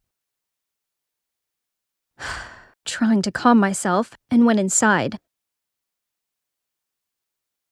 One step in, and the door snapped shut. I freaked out and banged on the door. "Let me out! Let me out!" But only ghastly laughter resounded. Just then, I could feel someone coming close to me. I turned around and was terrified by what I saw. "Hey, Clover here, the one that just got scared witless." I know, so embarrassing. Let me tell you how I got myself into that situation in the first place. But before I do, please like and subscribe. I used to have everything. I come from a family of esteemed cardiologists who's made numerous contributions to the medical field. And as the next generation of Howards, I took immense pride in continuing their legacy, which was getting a Harvard medical degree and becoming a doctor. That's why I always made sure my academic record was top-notch. I went to this elite private school, aced every subject, and became the class president. Finally, winter dance prepping's finished, so I could sit back and watch this magical night come to life. Suddenly, my phone got a notice. It's an article about my parents, and how they were involved in an operation that cost a patient's life. No way was this real! But when I looked up, everyone was giving me bombastic side eyes. Jeez, I should go to my parents now. I had to ask as soon as I found them. "Mom? Dad? What the press is saying isn't true, right?" "Honey, listen. When the patient was brought in, there wasn't much we could do for her. It was too late." Turns out, she's from the Albert family, a very powerful family in the country. They didn't take it too well, especially her son. He blamed my parents for his mom's passing, meaning this media crisis was his doing. My parents explained to him many times, but to no avail. Now he even took legal actions against them. They had no choice but to show up in court. The incident quickly became the talk of the town. Everyone was throwing jibes at us. Gosh, all these turmoils were driving me insane. Clover, can you solve this equation? Clover? Clover! Stop! The whole room turned silent for a second and stared at me like I was some freak. I picked up my books and stormed right out of class, but still, whispers followed me everywhere I went. There was no other place for me to be, so I just ran home and wept tears of frustration. My parents came in all worried for me. They thought maybe it's best if I stayed at my aunt's place. But Mom, Dad, I can't just leave you here. You're not leaving us. It's just that things are messy right now, and we don't want you to be affected. Besides, it's just temporary. Once the lawsuit's over, we'll reunite. Promise? Promise. When I arrived at my aunt's house, she seemed annoyed. Your room's in the attic. You're just here temporarily, so do not make any fuss. It's bad enough your parents got slapped with a lawsuit. Just then, I got a text. Mom's checking in on me. I shouldn't worry her, right? But honestly, I'm not sure how I'd survive this place. First day of school, I had to ride this pile of junk here. Cycling alone made me sweat like a dog. Just then, a boy passed by and yelled at me. Hey, you got a fat side! Excuse me? I said you got a flat tire. Oh, that explains a lot. He helped me fix it. A few minutes later, the bike was good to go. The guy's Percy. He went to the same school as me, and today was also his first day. So, we arrived at school together. As soon as we entered the hallway, everyone stared at us. Suddenly, 2 girls came dragging me aside. Who are you? Why are you with Percy? You're not his girlfriend, right? Jeez, I met him 10 minutes ago. I don't even know who he is. OMG, you live under a rock or something? He's Percy Albert, the sole heir of the powerful Albert family. That name. Could it be a coincidence? The son that insisted on suing my parents went to the same school as me? Hold on, Clover. This could be your chance to manipulate him into withdrawing the lawsuit. And boom! Things could go back the way they were. Let's see. I could make him fall for me. People would do anything for love, right? Lucky me, Percy and I were in the same biology class where we worked in pairs. The 2 girls from before, Holly and Jody, started fighting to be his lab partner. Meanwhile, he straight up asked me. Well, not a finger lifted and the prey was already in my trap. That night, I went on his social media account and found out he often golfed at Rolling Greens. I could be a caddy, just had to apply for the position. I got accepted in no time and quickly got used to the job. Oh, and I just happened to go through Percy's golfing schedule and totally did not plan this chance encounter. I parked the golf cart ready to seduce my Ken doll, but somehow standing in front of me was Holly and Jody. What took you so long? Do you know how hot it gets? At least I still got a chance with him on the field. But as soon as these blondies caught sight of Percy, they flew towards him like moths to a flame. So I was left to carry these human-sized bags. Ew, she's stinking with sweat. Social distance, please. Stop, you're being mean. Clover, let me help you with that. Thanks. You came to my rescue again. No worries. Say, I didn't know you worked here. Yeah, I'm pretty good at golf. By the way, for your 50-yard shot, you might want to use this club. Center yourself and give it a good backswing. Percy took my advice and caught a strike. Already? Hey, how would you like to be my personal caddy? I don't know. Come on, help a guy out. Okay, on one condition. When the time's right, I'll use this card. When exactly? I'm so intrigued right now. You just wait. From then on, we always stick together golfing and hiding from Holly and Jody. Hey, are you free this Saturday? Since you helped me out and everything, I, want to repay you. Yes, my plan worked. I was so happy I could jump up and scream. But that only happened inside my head. I still gotta play it cool. Only if it's a date. Saturday came and we took a trolley downtown to watch the streets in the fall. Look at how pretty the golden leaves are. We then stopped at this carnival, and I gotta admit, Percy seemed genuinely sweet. He protected me from the rushing crowd, held my hand when I was petrified on the Ferris wheel. His caring gestures had my heart racing a bit, and also wondered, how could this guy resent my parents that much? As the last ray of sunlight disappeared, the carnival lit up, and Percy's eyes suddenly looked so dreamy. Snap out of it, Clover! You're supposed to make him fall for you, not the other way around. The ride ended, and I immediately went to get some refreshments to calm myself down. But holy cow, I couldn't find my wallet anywhere. What do I do? Excuse me, I'll pay for her. How much is it? Thank you so much.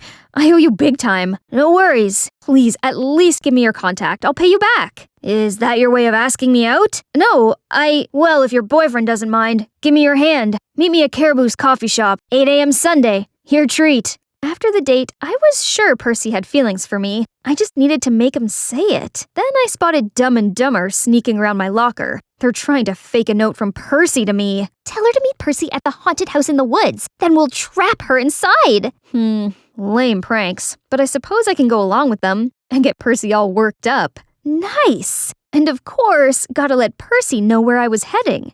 I know this was a stupid prank, but the eerie vibe still gave me the creep. I stood in front of this shabby cottage, trying to calm myself, and went inside. One step in, and the door snapped shut. I freaked out, banged on the door. Let me out! Let me out! But no use. Only the sound of ghastly laughter resounded. Just then, I could sense someone coming closer to me. I turned around, so terrified, blood drained from my face. Oh my ghost! Stop shrieking, stupid child.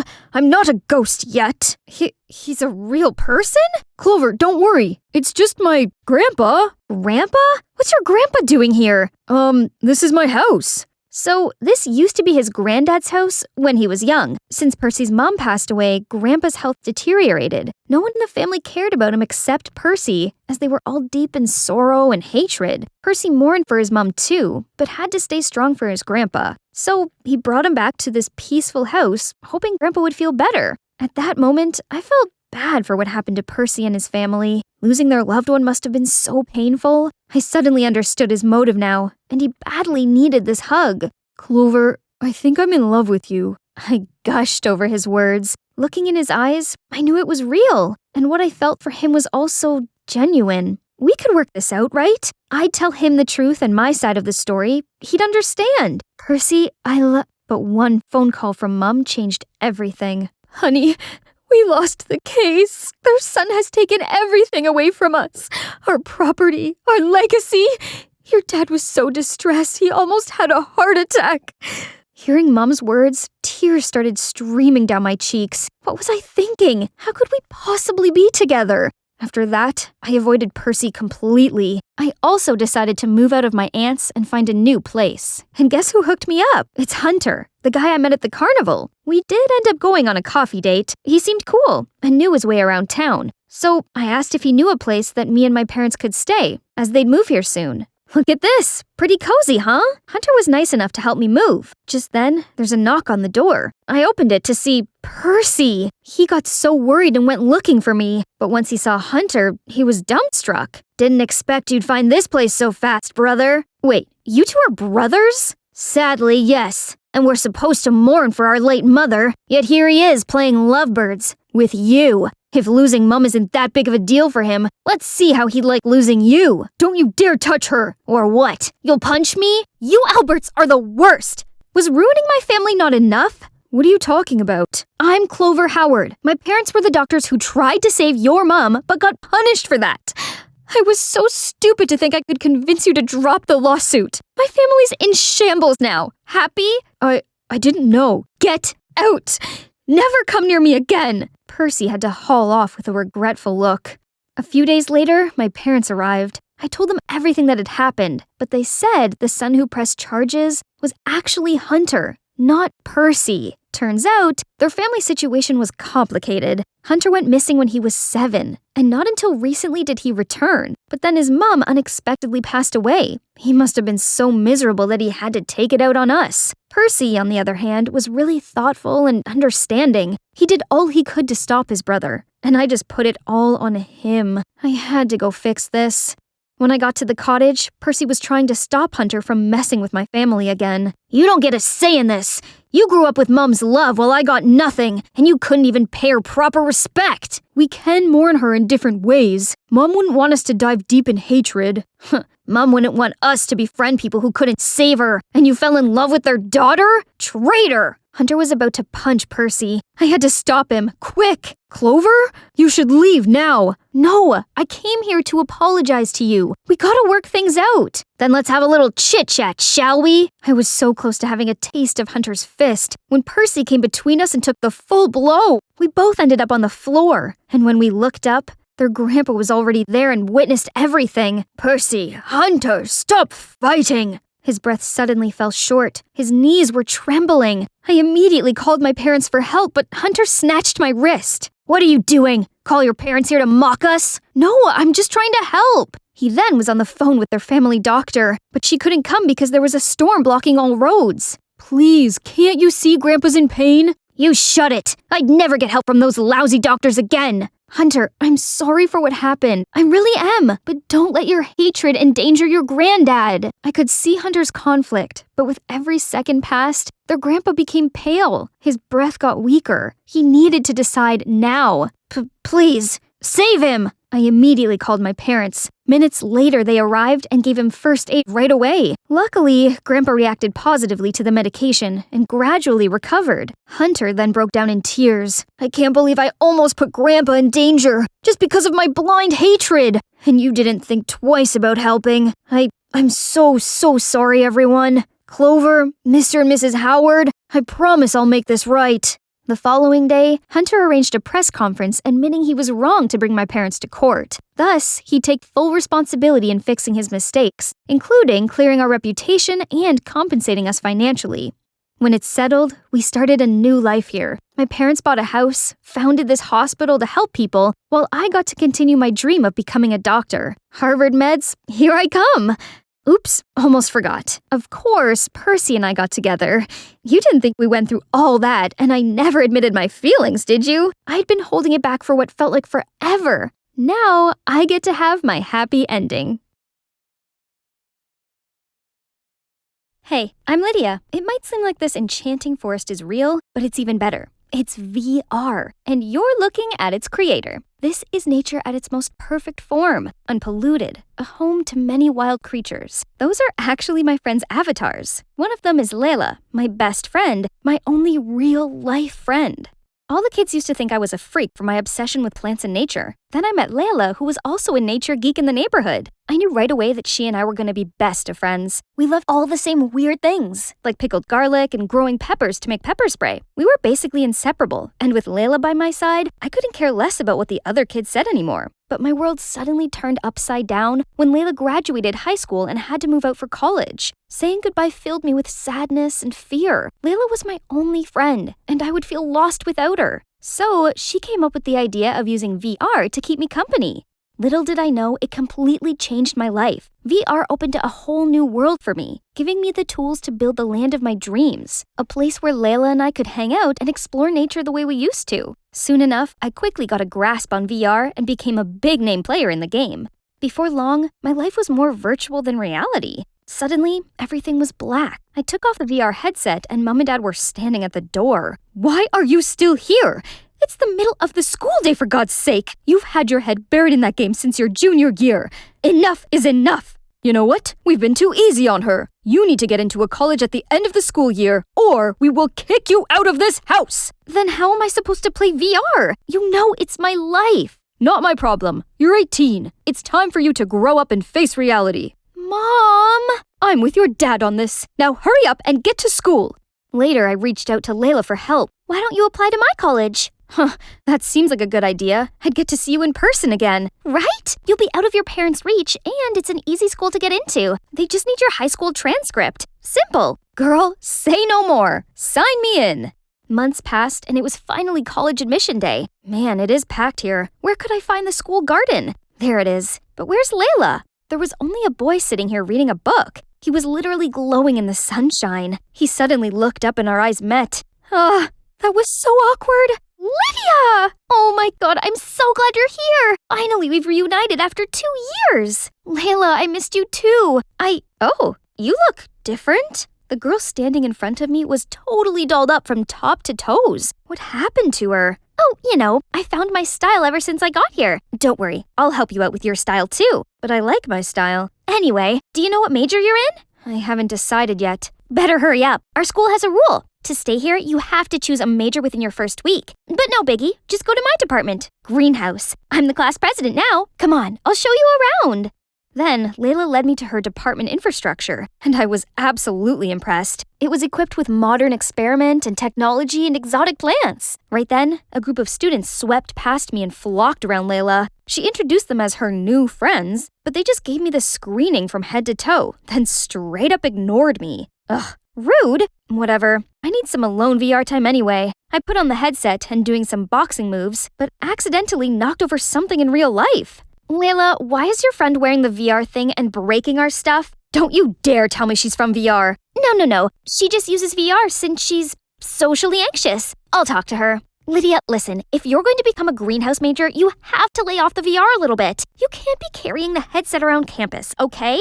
I confusedly nodded my head. Isn't she also playing VR with me all the time, though? Afterwards, I went to get settled into my dorm room to find a girl playing my fave VR motorcycle race while riding her hoverboard. She's good, but I'm the boss of this game. Instantly, I joined the race and quickly passed her. But man, this girl was fierce. We ended up reaching the finish line at the same time. Whoa, that was epic! I'm Lydia, by the way. It's my first day and I'm assigned to this room. You must be my roommate? Yep, I'm Christine, class president of the VR department. You seem to know VR really well. How long have you been playing? I'm kinda new. Just started 2 years ago. Sheesh, you've got games, girl. Wanna join our department?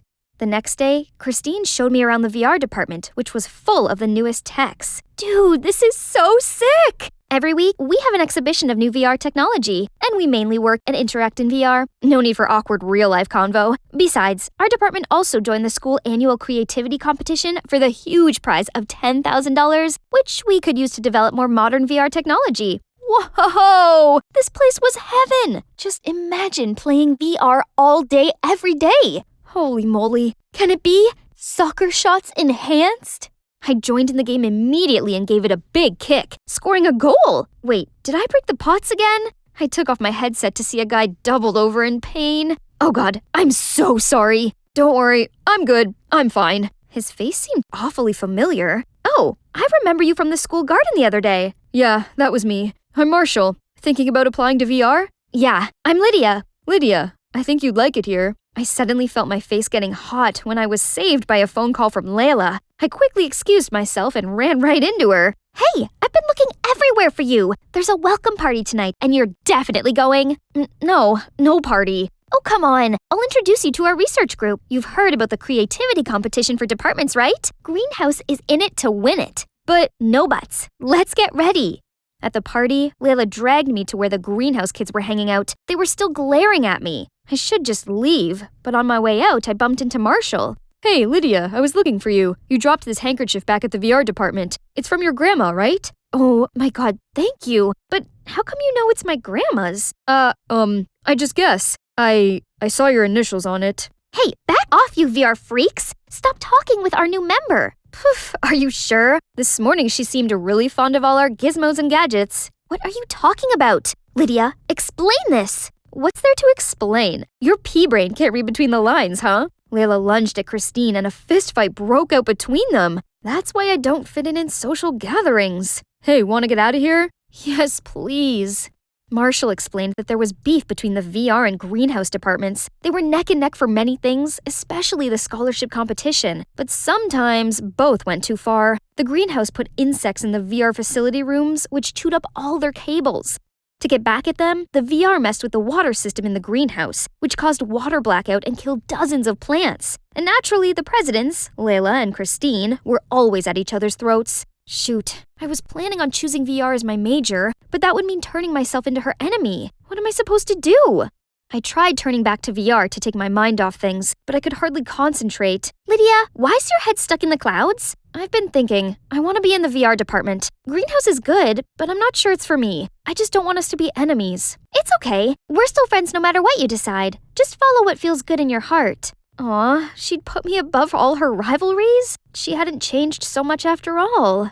First thing the next morning, I went to apply to the VR department, then caught sight of Layla. Hey, Layla, I made my decision. I've applied for VR department. What? You can't be serious! Choosing VR would mean you're just throwing away your dream and living in an unreal fantasy. Unreal? It's more real than the cool girl with hot friends thing you've got going. And why would you tell me to follow my heart when you clearly didn't think I should? I told you that? I nodded my head, confused. I might have slipped my tongue or something. Just think about it again. Something was off.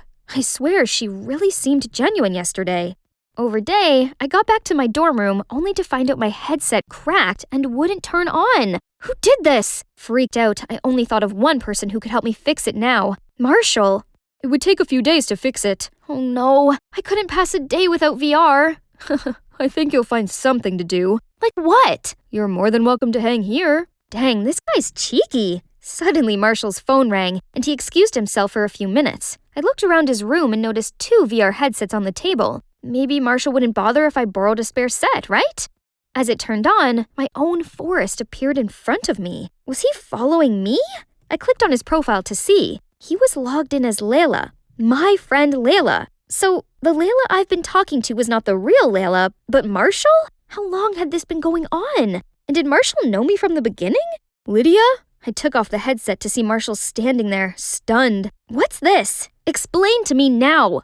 It all started when I got my department's pricey drone stuck on the roof of the greenhouse building. Layla was up there, so I begged her to give it back to me. She only agreed under one condition, that I had to use her VR account to play with you, without telling you that. At first, I only did it as part of the deal, but after a while, I find her the funniest, smartest, and most creative girl, and I couldn't help but spending time with you. You're telling me that this whole year I've been talking to someone I thought was my best friend, but it was actually just some random guy, and you have the nerve to keep lying to me? Marshall, give me my VR, and stop hovering around Lydia or she's gonna find out. She already did. Lydia, I can explain. Was it because of the stupid rivalry between Greenhouse and VR? What's so important about it that you had to lie to your best friend? You've changed, Layla, and I don't think you're my friend anymore. I stormed off, fighting back tears. I couldn't look at either of them any longer. When I got back to my dorm, Christine was already there. I asked her about my VR headset. I actually saw that Layla around our room earlier. She must have done it. That was a low move, Layla. But I was too fed up with her to even be mad. The greenhouse department could be trying to sabotage us again. Now, this is war. I'm going to gather everyone so we can plan our counterattack. Whatever, this rivalry thing is ridiculous anyway. On my first VR-free day, I was the only person in my class without their headset. Even the professors engaged through VR. All I could do was sit and stare at people, which reminded me of those lonely days before Layla came into my life. The next few days kept on repeating themselves, until one day, my body started boiling, and my head was buzzing like it was full of bees. Professor, I'm not feeling well. I need to go back to my dorm. But he didn't flinch one bit. No one did, except this guy. Hey, need an aspirin? He extended out his hand, but there was nothing there. A virtual pill? Seriously? No, it doesn't work. Aw man, bummer. I tried getting up, but my body grew heavy and weak. I kept calling Christine across the room, but no use. If only Layla was here to help me right now. No, Lydia, you can do this on your own. I leaned on the wall to prop myself up slowly, made my way back to the dorm. I was so close, but my knees trembled and I collapsed. Just then, someone came to scoop me into their arms and picked me up. I woke up in a bad headache to see Marshall cooling it down with a damp towel. Hey, you're awake. Here, have some soup and take some medicine. What are you doing here? I came to return your VR but saw you collapsing, so then I helped you into bed. I know you don't want to talk to me right now, but this was urgent, so... Thank you, Marshall. I threw myself into his arms and burst into tears. I thought no one was gonna help me. He wrapped his arms around me, and I finally felt safe. The next day, thanks to Marshall, I felt loads better, so I went to watch the department's creativity contest. The greenhouse presented their newly bred plant species and got the highest score so far. VR, on the other hand, wasn't so lucky. Our newest development in headsets, exploded. Christine didn't take it well. I tried to comfort her, but she just brushed me off and stormed away. Suddenly, Layla rushed towards me and pulled me into a corner. Lydia, I just want to say I'm sorry. Ever since I got here, I became the center of attention in the VR department, and I got so wrapped up in it. I had to give up playing VR with you. I don't know, Layla. Why couldn't you just tell me that? I didn't want you to be alone. You were always online, so I guess you didn't make any friends back home. That's true. This might sound ridiculous, but only now have I realized that VR isn't everything. No virtual reality can replace the real world, and real friendship goes through all kinds of ups and downs. But it lasts, just like you and I. I'm glad you realized that, and I just want to let you know, no matter what department you choose, I'll support you. Unconditionally. Thanks. But hey, why did you break my VR headset though? Your VR? No, I didn't do it. I swear. Then how come Christine blamed it on you? I ran down to my dorm to confront Christine, but she wasn't there, and she didn't return for the rest of the night. When I got to class the next day, I put on my headset and found the rest of the department ragging on me, calling me a liar and a traitor. Somehow, pictures of me and Layla talking yesterday were plastered all over the virtual world. The audacity of you to come back here. We already know the greenhouse department is using you to spy on us. It was you who messed with our invention at the department contest. Otherwise, how could it explode? They started booing and surrounding me, so I ran for my life. Until a hand grabbed mine. You could run for real, you know. Yes, at least I'm not the only one virtually running. We made it to the building's entrance, just as the greenhouse student dragging Christine towards us, and the VR students caught up with us. Layla, what's going on? We caught this girl starting a fire in our greenhouse lab with her hoverboard, then tried to flee the scene. What? Why would you do that? It's not on purpose, okay? Then tell us the truth. Now. Fine. So, a day before the department's competition, I secretly made an adjustment to the VR model, but somehow it caused an error and we ended up losing the prize. I was so mad that I decided to take it out on this greenhouse bunch. Last night, I snuck into your lab trying to take away all of your research. But suddenly, my hoverboard overheated and exploded, causing a fire to spread everywhere. I freaked out and left. You know the rest. Yeah, thanks to you, our lab was burnt to the ground. You're lucky no one got hurt. And you had the nerve to blame Lydia for losing the contest. I had to, otherwise the entire department is on to me. Oh, not just the VR department. Now everyone was furious at this crazy manipulative witch. What about my VR headset? Did you break it too? Well, that's just a little trick to get you and Layla to fight. You do belong to VR department after all. That means no making friends with Greenhouse. Right, guys? Guys? You've gone too far this time, Christine. And this rivalry thing is ridiculous anyway. Look where it got you. The VR students couldn't have agreed more. They immediately voted to impeach Christine from her class president role before turning her into the administration. They then apologized on Christine's behalf and offered to help the Greenhouse rebuild their lab. Of course, Layla and the Greenhouse department agreed. It looked like the start of a beautiful partnership. Within a few months, in collaboration with the VR department, the greenhouse was completely remodeled and renovated. No one even cared to mention the feud between the two departments anymore. And guess what? I applied for a second major in greenhouse. Double majoring was tough, but I had the support of Layla and Marshall, and our friends in both departments. Speaking of Marshall, he wanted to take me somewhere special in the real world. He covered my eyes and led me there. Now you can look. I could have sworn I was in the VR world, but I wasn't. I could feel and smell the flowers, the soft grass, and Marshall's warm hand holding mine. Lydia, I've been wanting to tell you this for a long time. I don't want to be your virtual friend, or even a friend in real life. I wanted more, so would you like to be my girlfriend? Are you kidding me? Yes, yes, yes!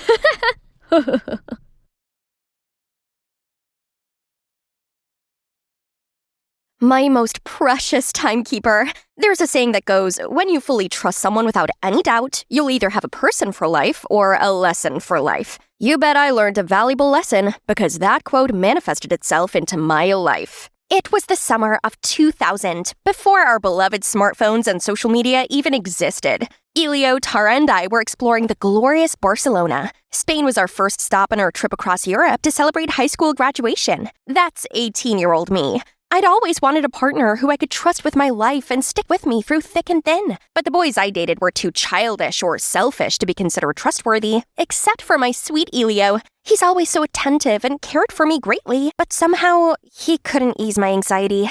At the beginning, I wanted us to have a couples trip, but then I decided to have my only friend Tara join us, just to be safe. My treat, of course. Only Tara stayed friends with me after many other greedy leeches tried latching onto me for my family's wealth. Sure, I got you, girl. I was thinking you might just chicken out without me. Ha ha ha. She knew me too well. And so our journey began. Why Barcelona, you asked? Because I wanted to connect to my Spanish roots since my grandparents met then got married over there. Hopefully, Elio and I would be just like them. After weeks of sampling Michelin restaurants, 5-star hotels, and high-end nightclubs, we visited Las Ramblas Market, and so did dozens of other tourists. Ugh, are they not seeing me intentionally? I can't suffocate between sweaty people, so I let us out of the crowd. Here comes fresh air. But hey, where are Tara and Elio? I reached for my phone and suddenly remembered that Elio had my handbag. My whole life's in there. My phone, my money, my passport. Ah, police! Officer, please help! I'm lost and I don't have my documents on me. But why did they keep dashing their gaze to me, then to each other? Oh, they understood me. Then they signaled me to follow them, probably to the police station. What? This is a hospital. They think I'm nuts? No, this isn't happening. What do I do? Excuse me, you need help? That snapped me out of the panic attack. I turned around and saw 2 male supermodels. My. Hang on, time and place, Michaela. Turns out the guy who just approached me was Guzman. He's quite fluent in English and very friendly. Meanwhile, the cold one was Manu, who seemed to be watching me like an alien. I told him about my situation. Then they led me to the U.S. Embassy.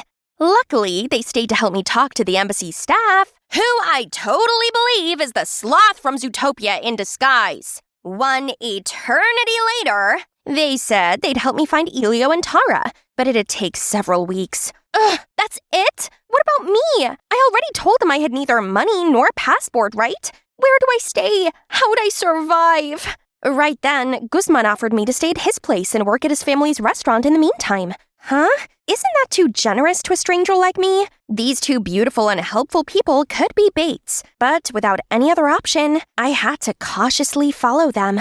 This was the first time I ever had to be on my own in a strange place, and the fact that their home was an old, slightly shabby restaurant didn't help. Mr. and Mrs. Rios, the owners, aka their parents, welcomed and fed me. I wasn't sure if the food was poisoned or not, but my rumbling tummy convinced me to blindly trust them for now. Then they showed me my room. That's nice. Perhaps a bit too nice, especially to a complete stranger. Am I gonna get kidnapped like when I was 5? If it wasn't for my bodyguard, I'd be living in a human trafficker's wonderland now. This room's only secured by a simple slide bolt, so I used all my strength to barricade the door with this wardrobe. Whew, that'll do it. I couldn't sleep much and got up pretty early, but it took me a while to remove my barricade and get downstairs.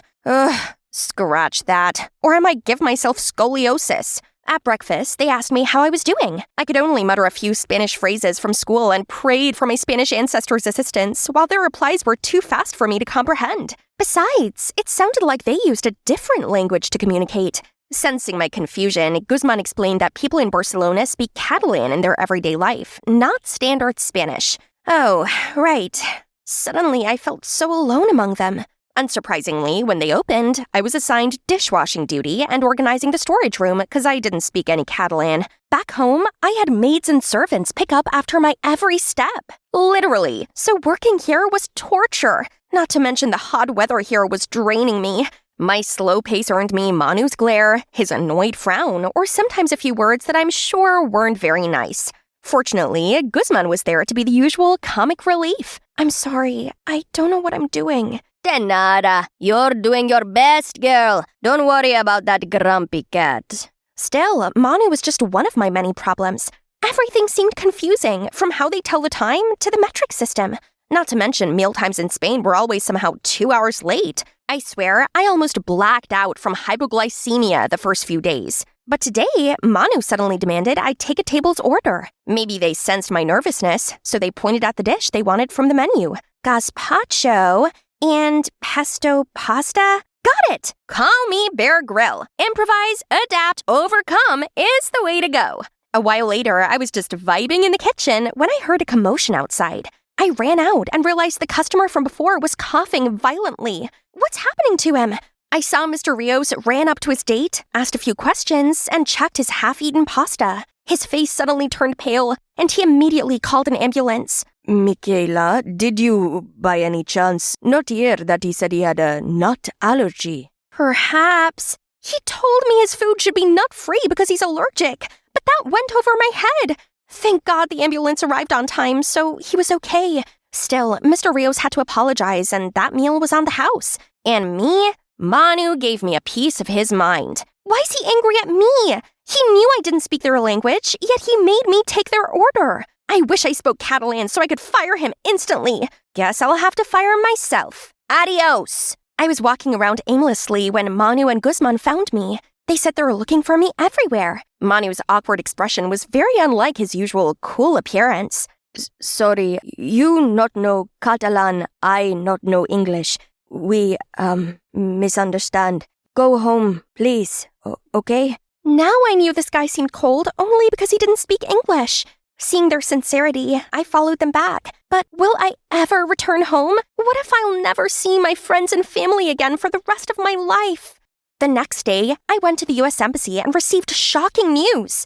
Elio and Tara not only had already left Barcelona, but Spain. A week ago. Why didn't you inform me immediately when you found them? Oh, we were gonna do that tomorrow. They're gone anyway. What's so funny about that, you moron? Never mind. Burning this place down wouldn't solve anything. My world had already collapsed. What did I do to deserve this? Why am I surrounded by cruel people? My paranoia was proven right once again. I can't trust anyone but myself. I relayed the news to the Rios and asked if I could live with them longer. They reassured I could stay as long as I needed. They can't reach you now either. They couldn't have abandoned you. Maybe they were looking for a way to help you. Chin up, Wayne. Your tiara's gonna fall.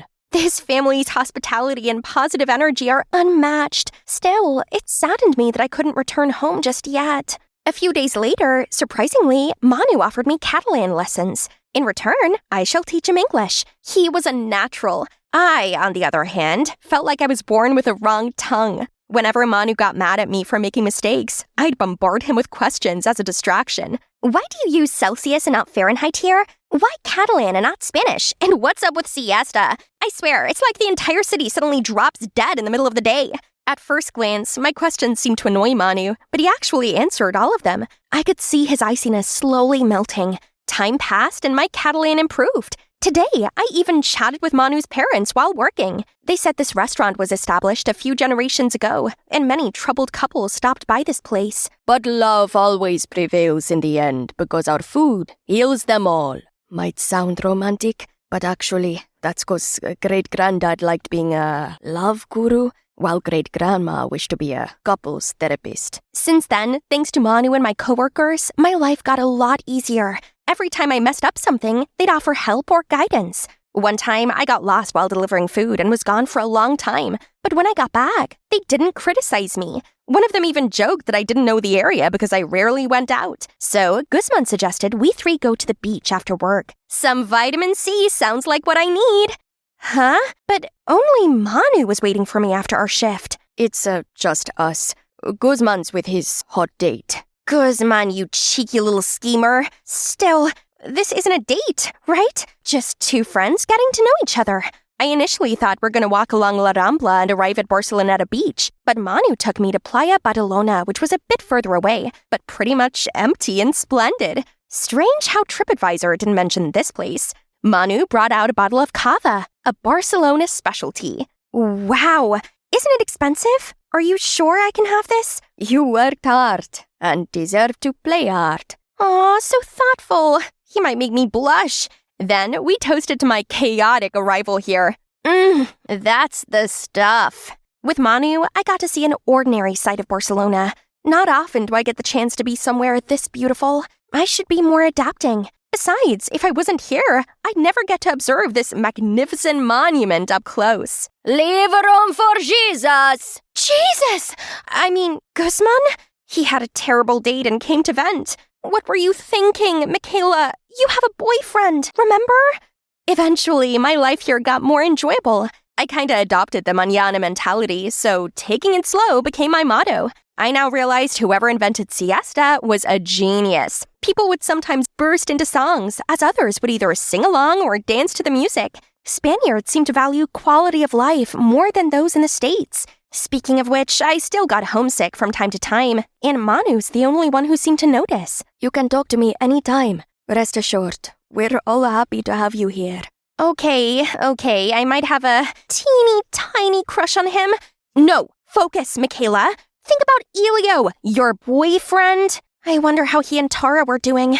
Speak of the devil, I saw them again that evening on a TV show about tourism in Marseille, France. And they shamelessly claimed to be a couple. I couldn't believe it. However, without my passport, I couldn't get to them. So I asked Manu and Guzman to go there, and they agreed. Girl, don't worry. I'm more than happy to bring those traitors to justice on your behalf. No matter what had happened, I'll be eternally grateful to them. My guardian angels. They returned after a couple of days with my stuff. But Manu said those two show no remorse as they put all the blame on me. The moment I saw them, I knew those two were beg-bucking. Trust me, honey, they're penniless. But I still had questions, so I immediately called Tara, and chaos ensued. Tara said my paranoia and stubbornness tired her out, as they did Elio.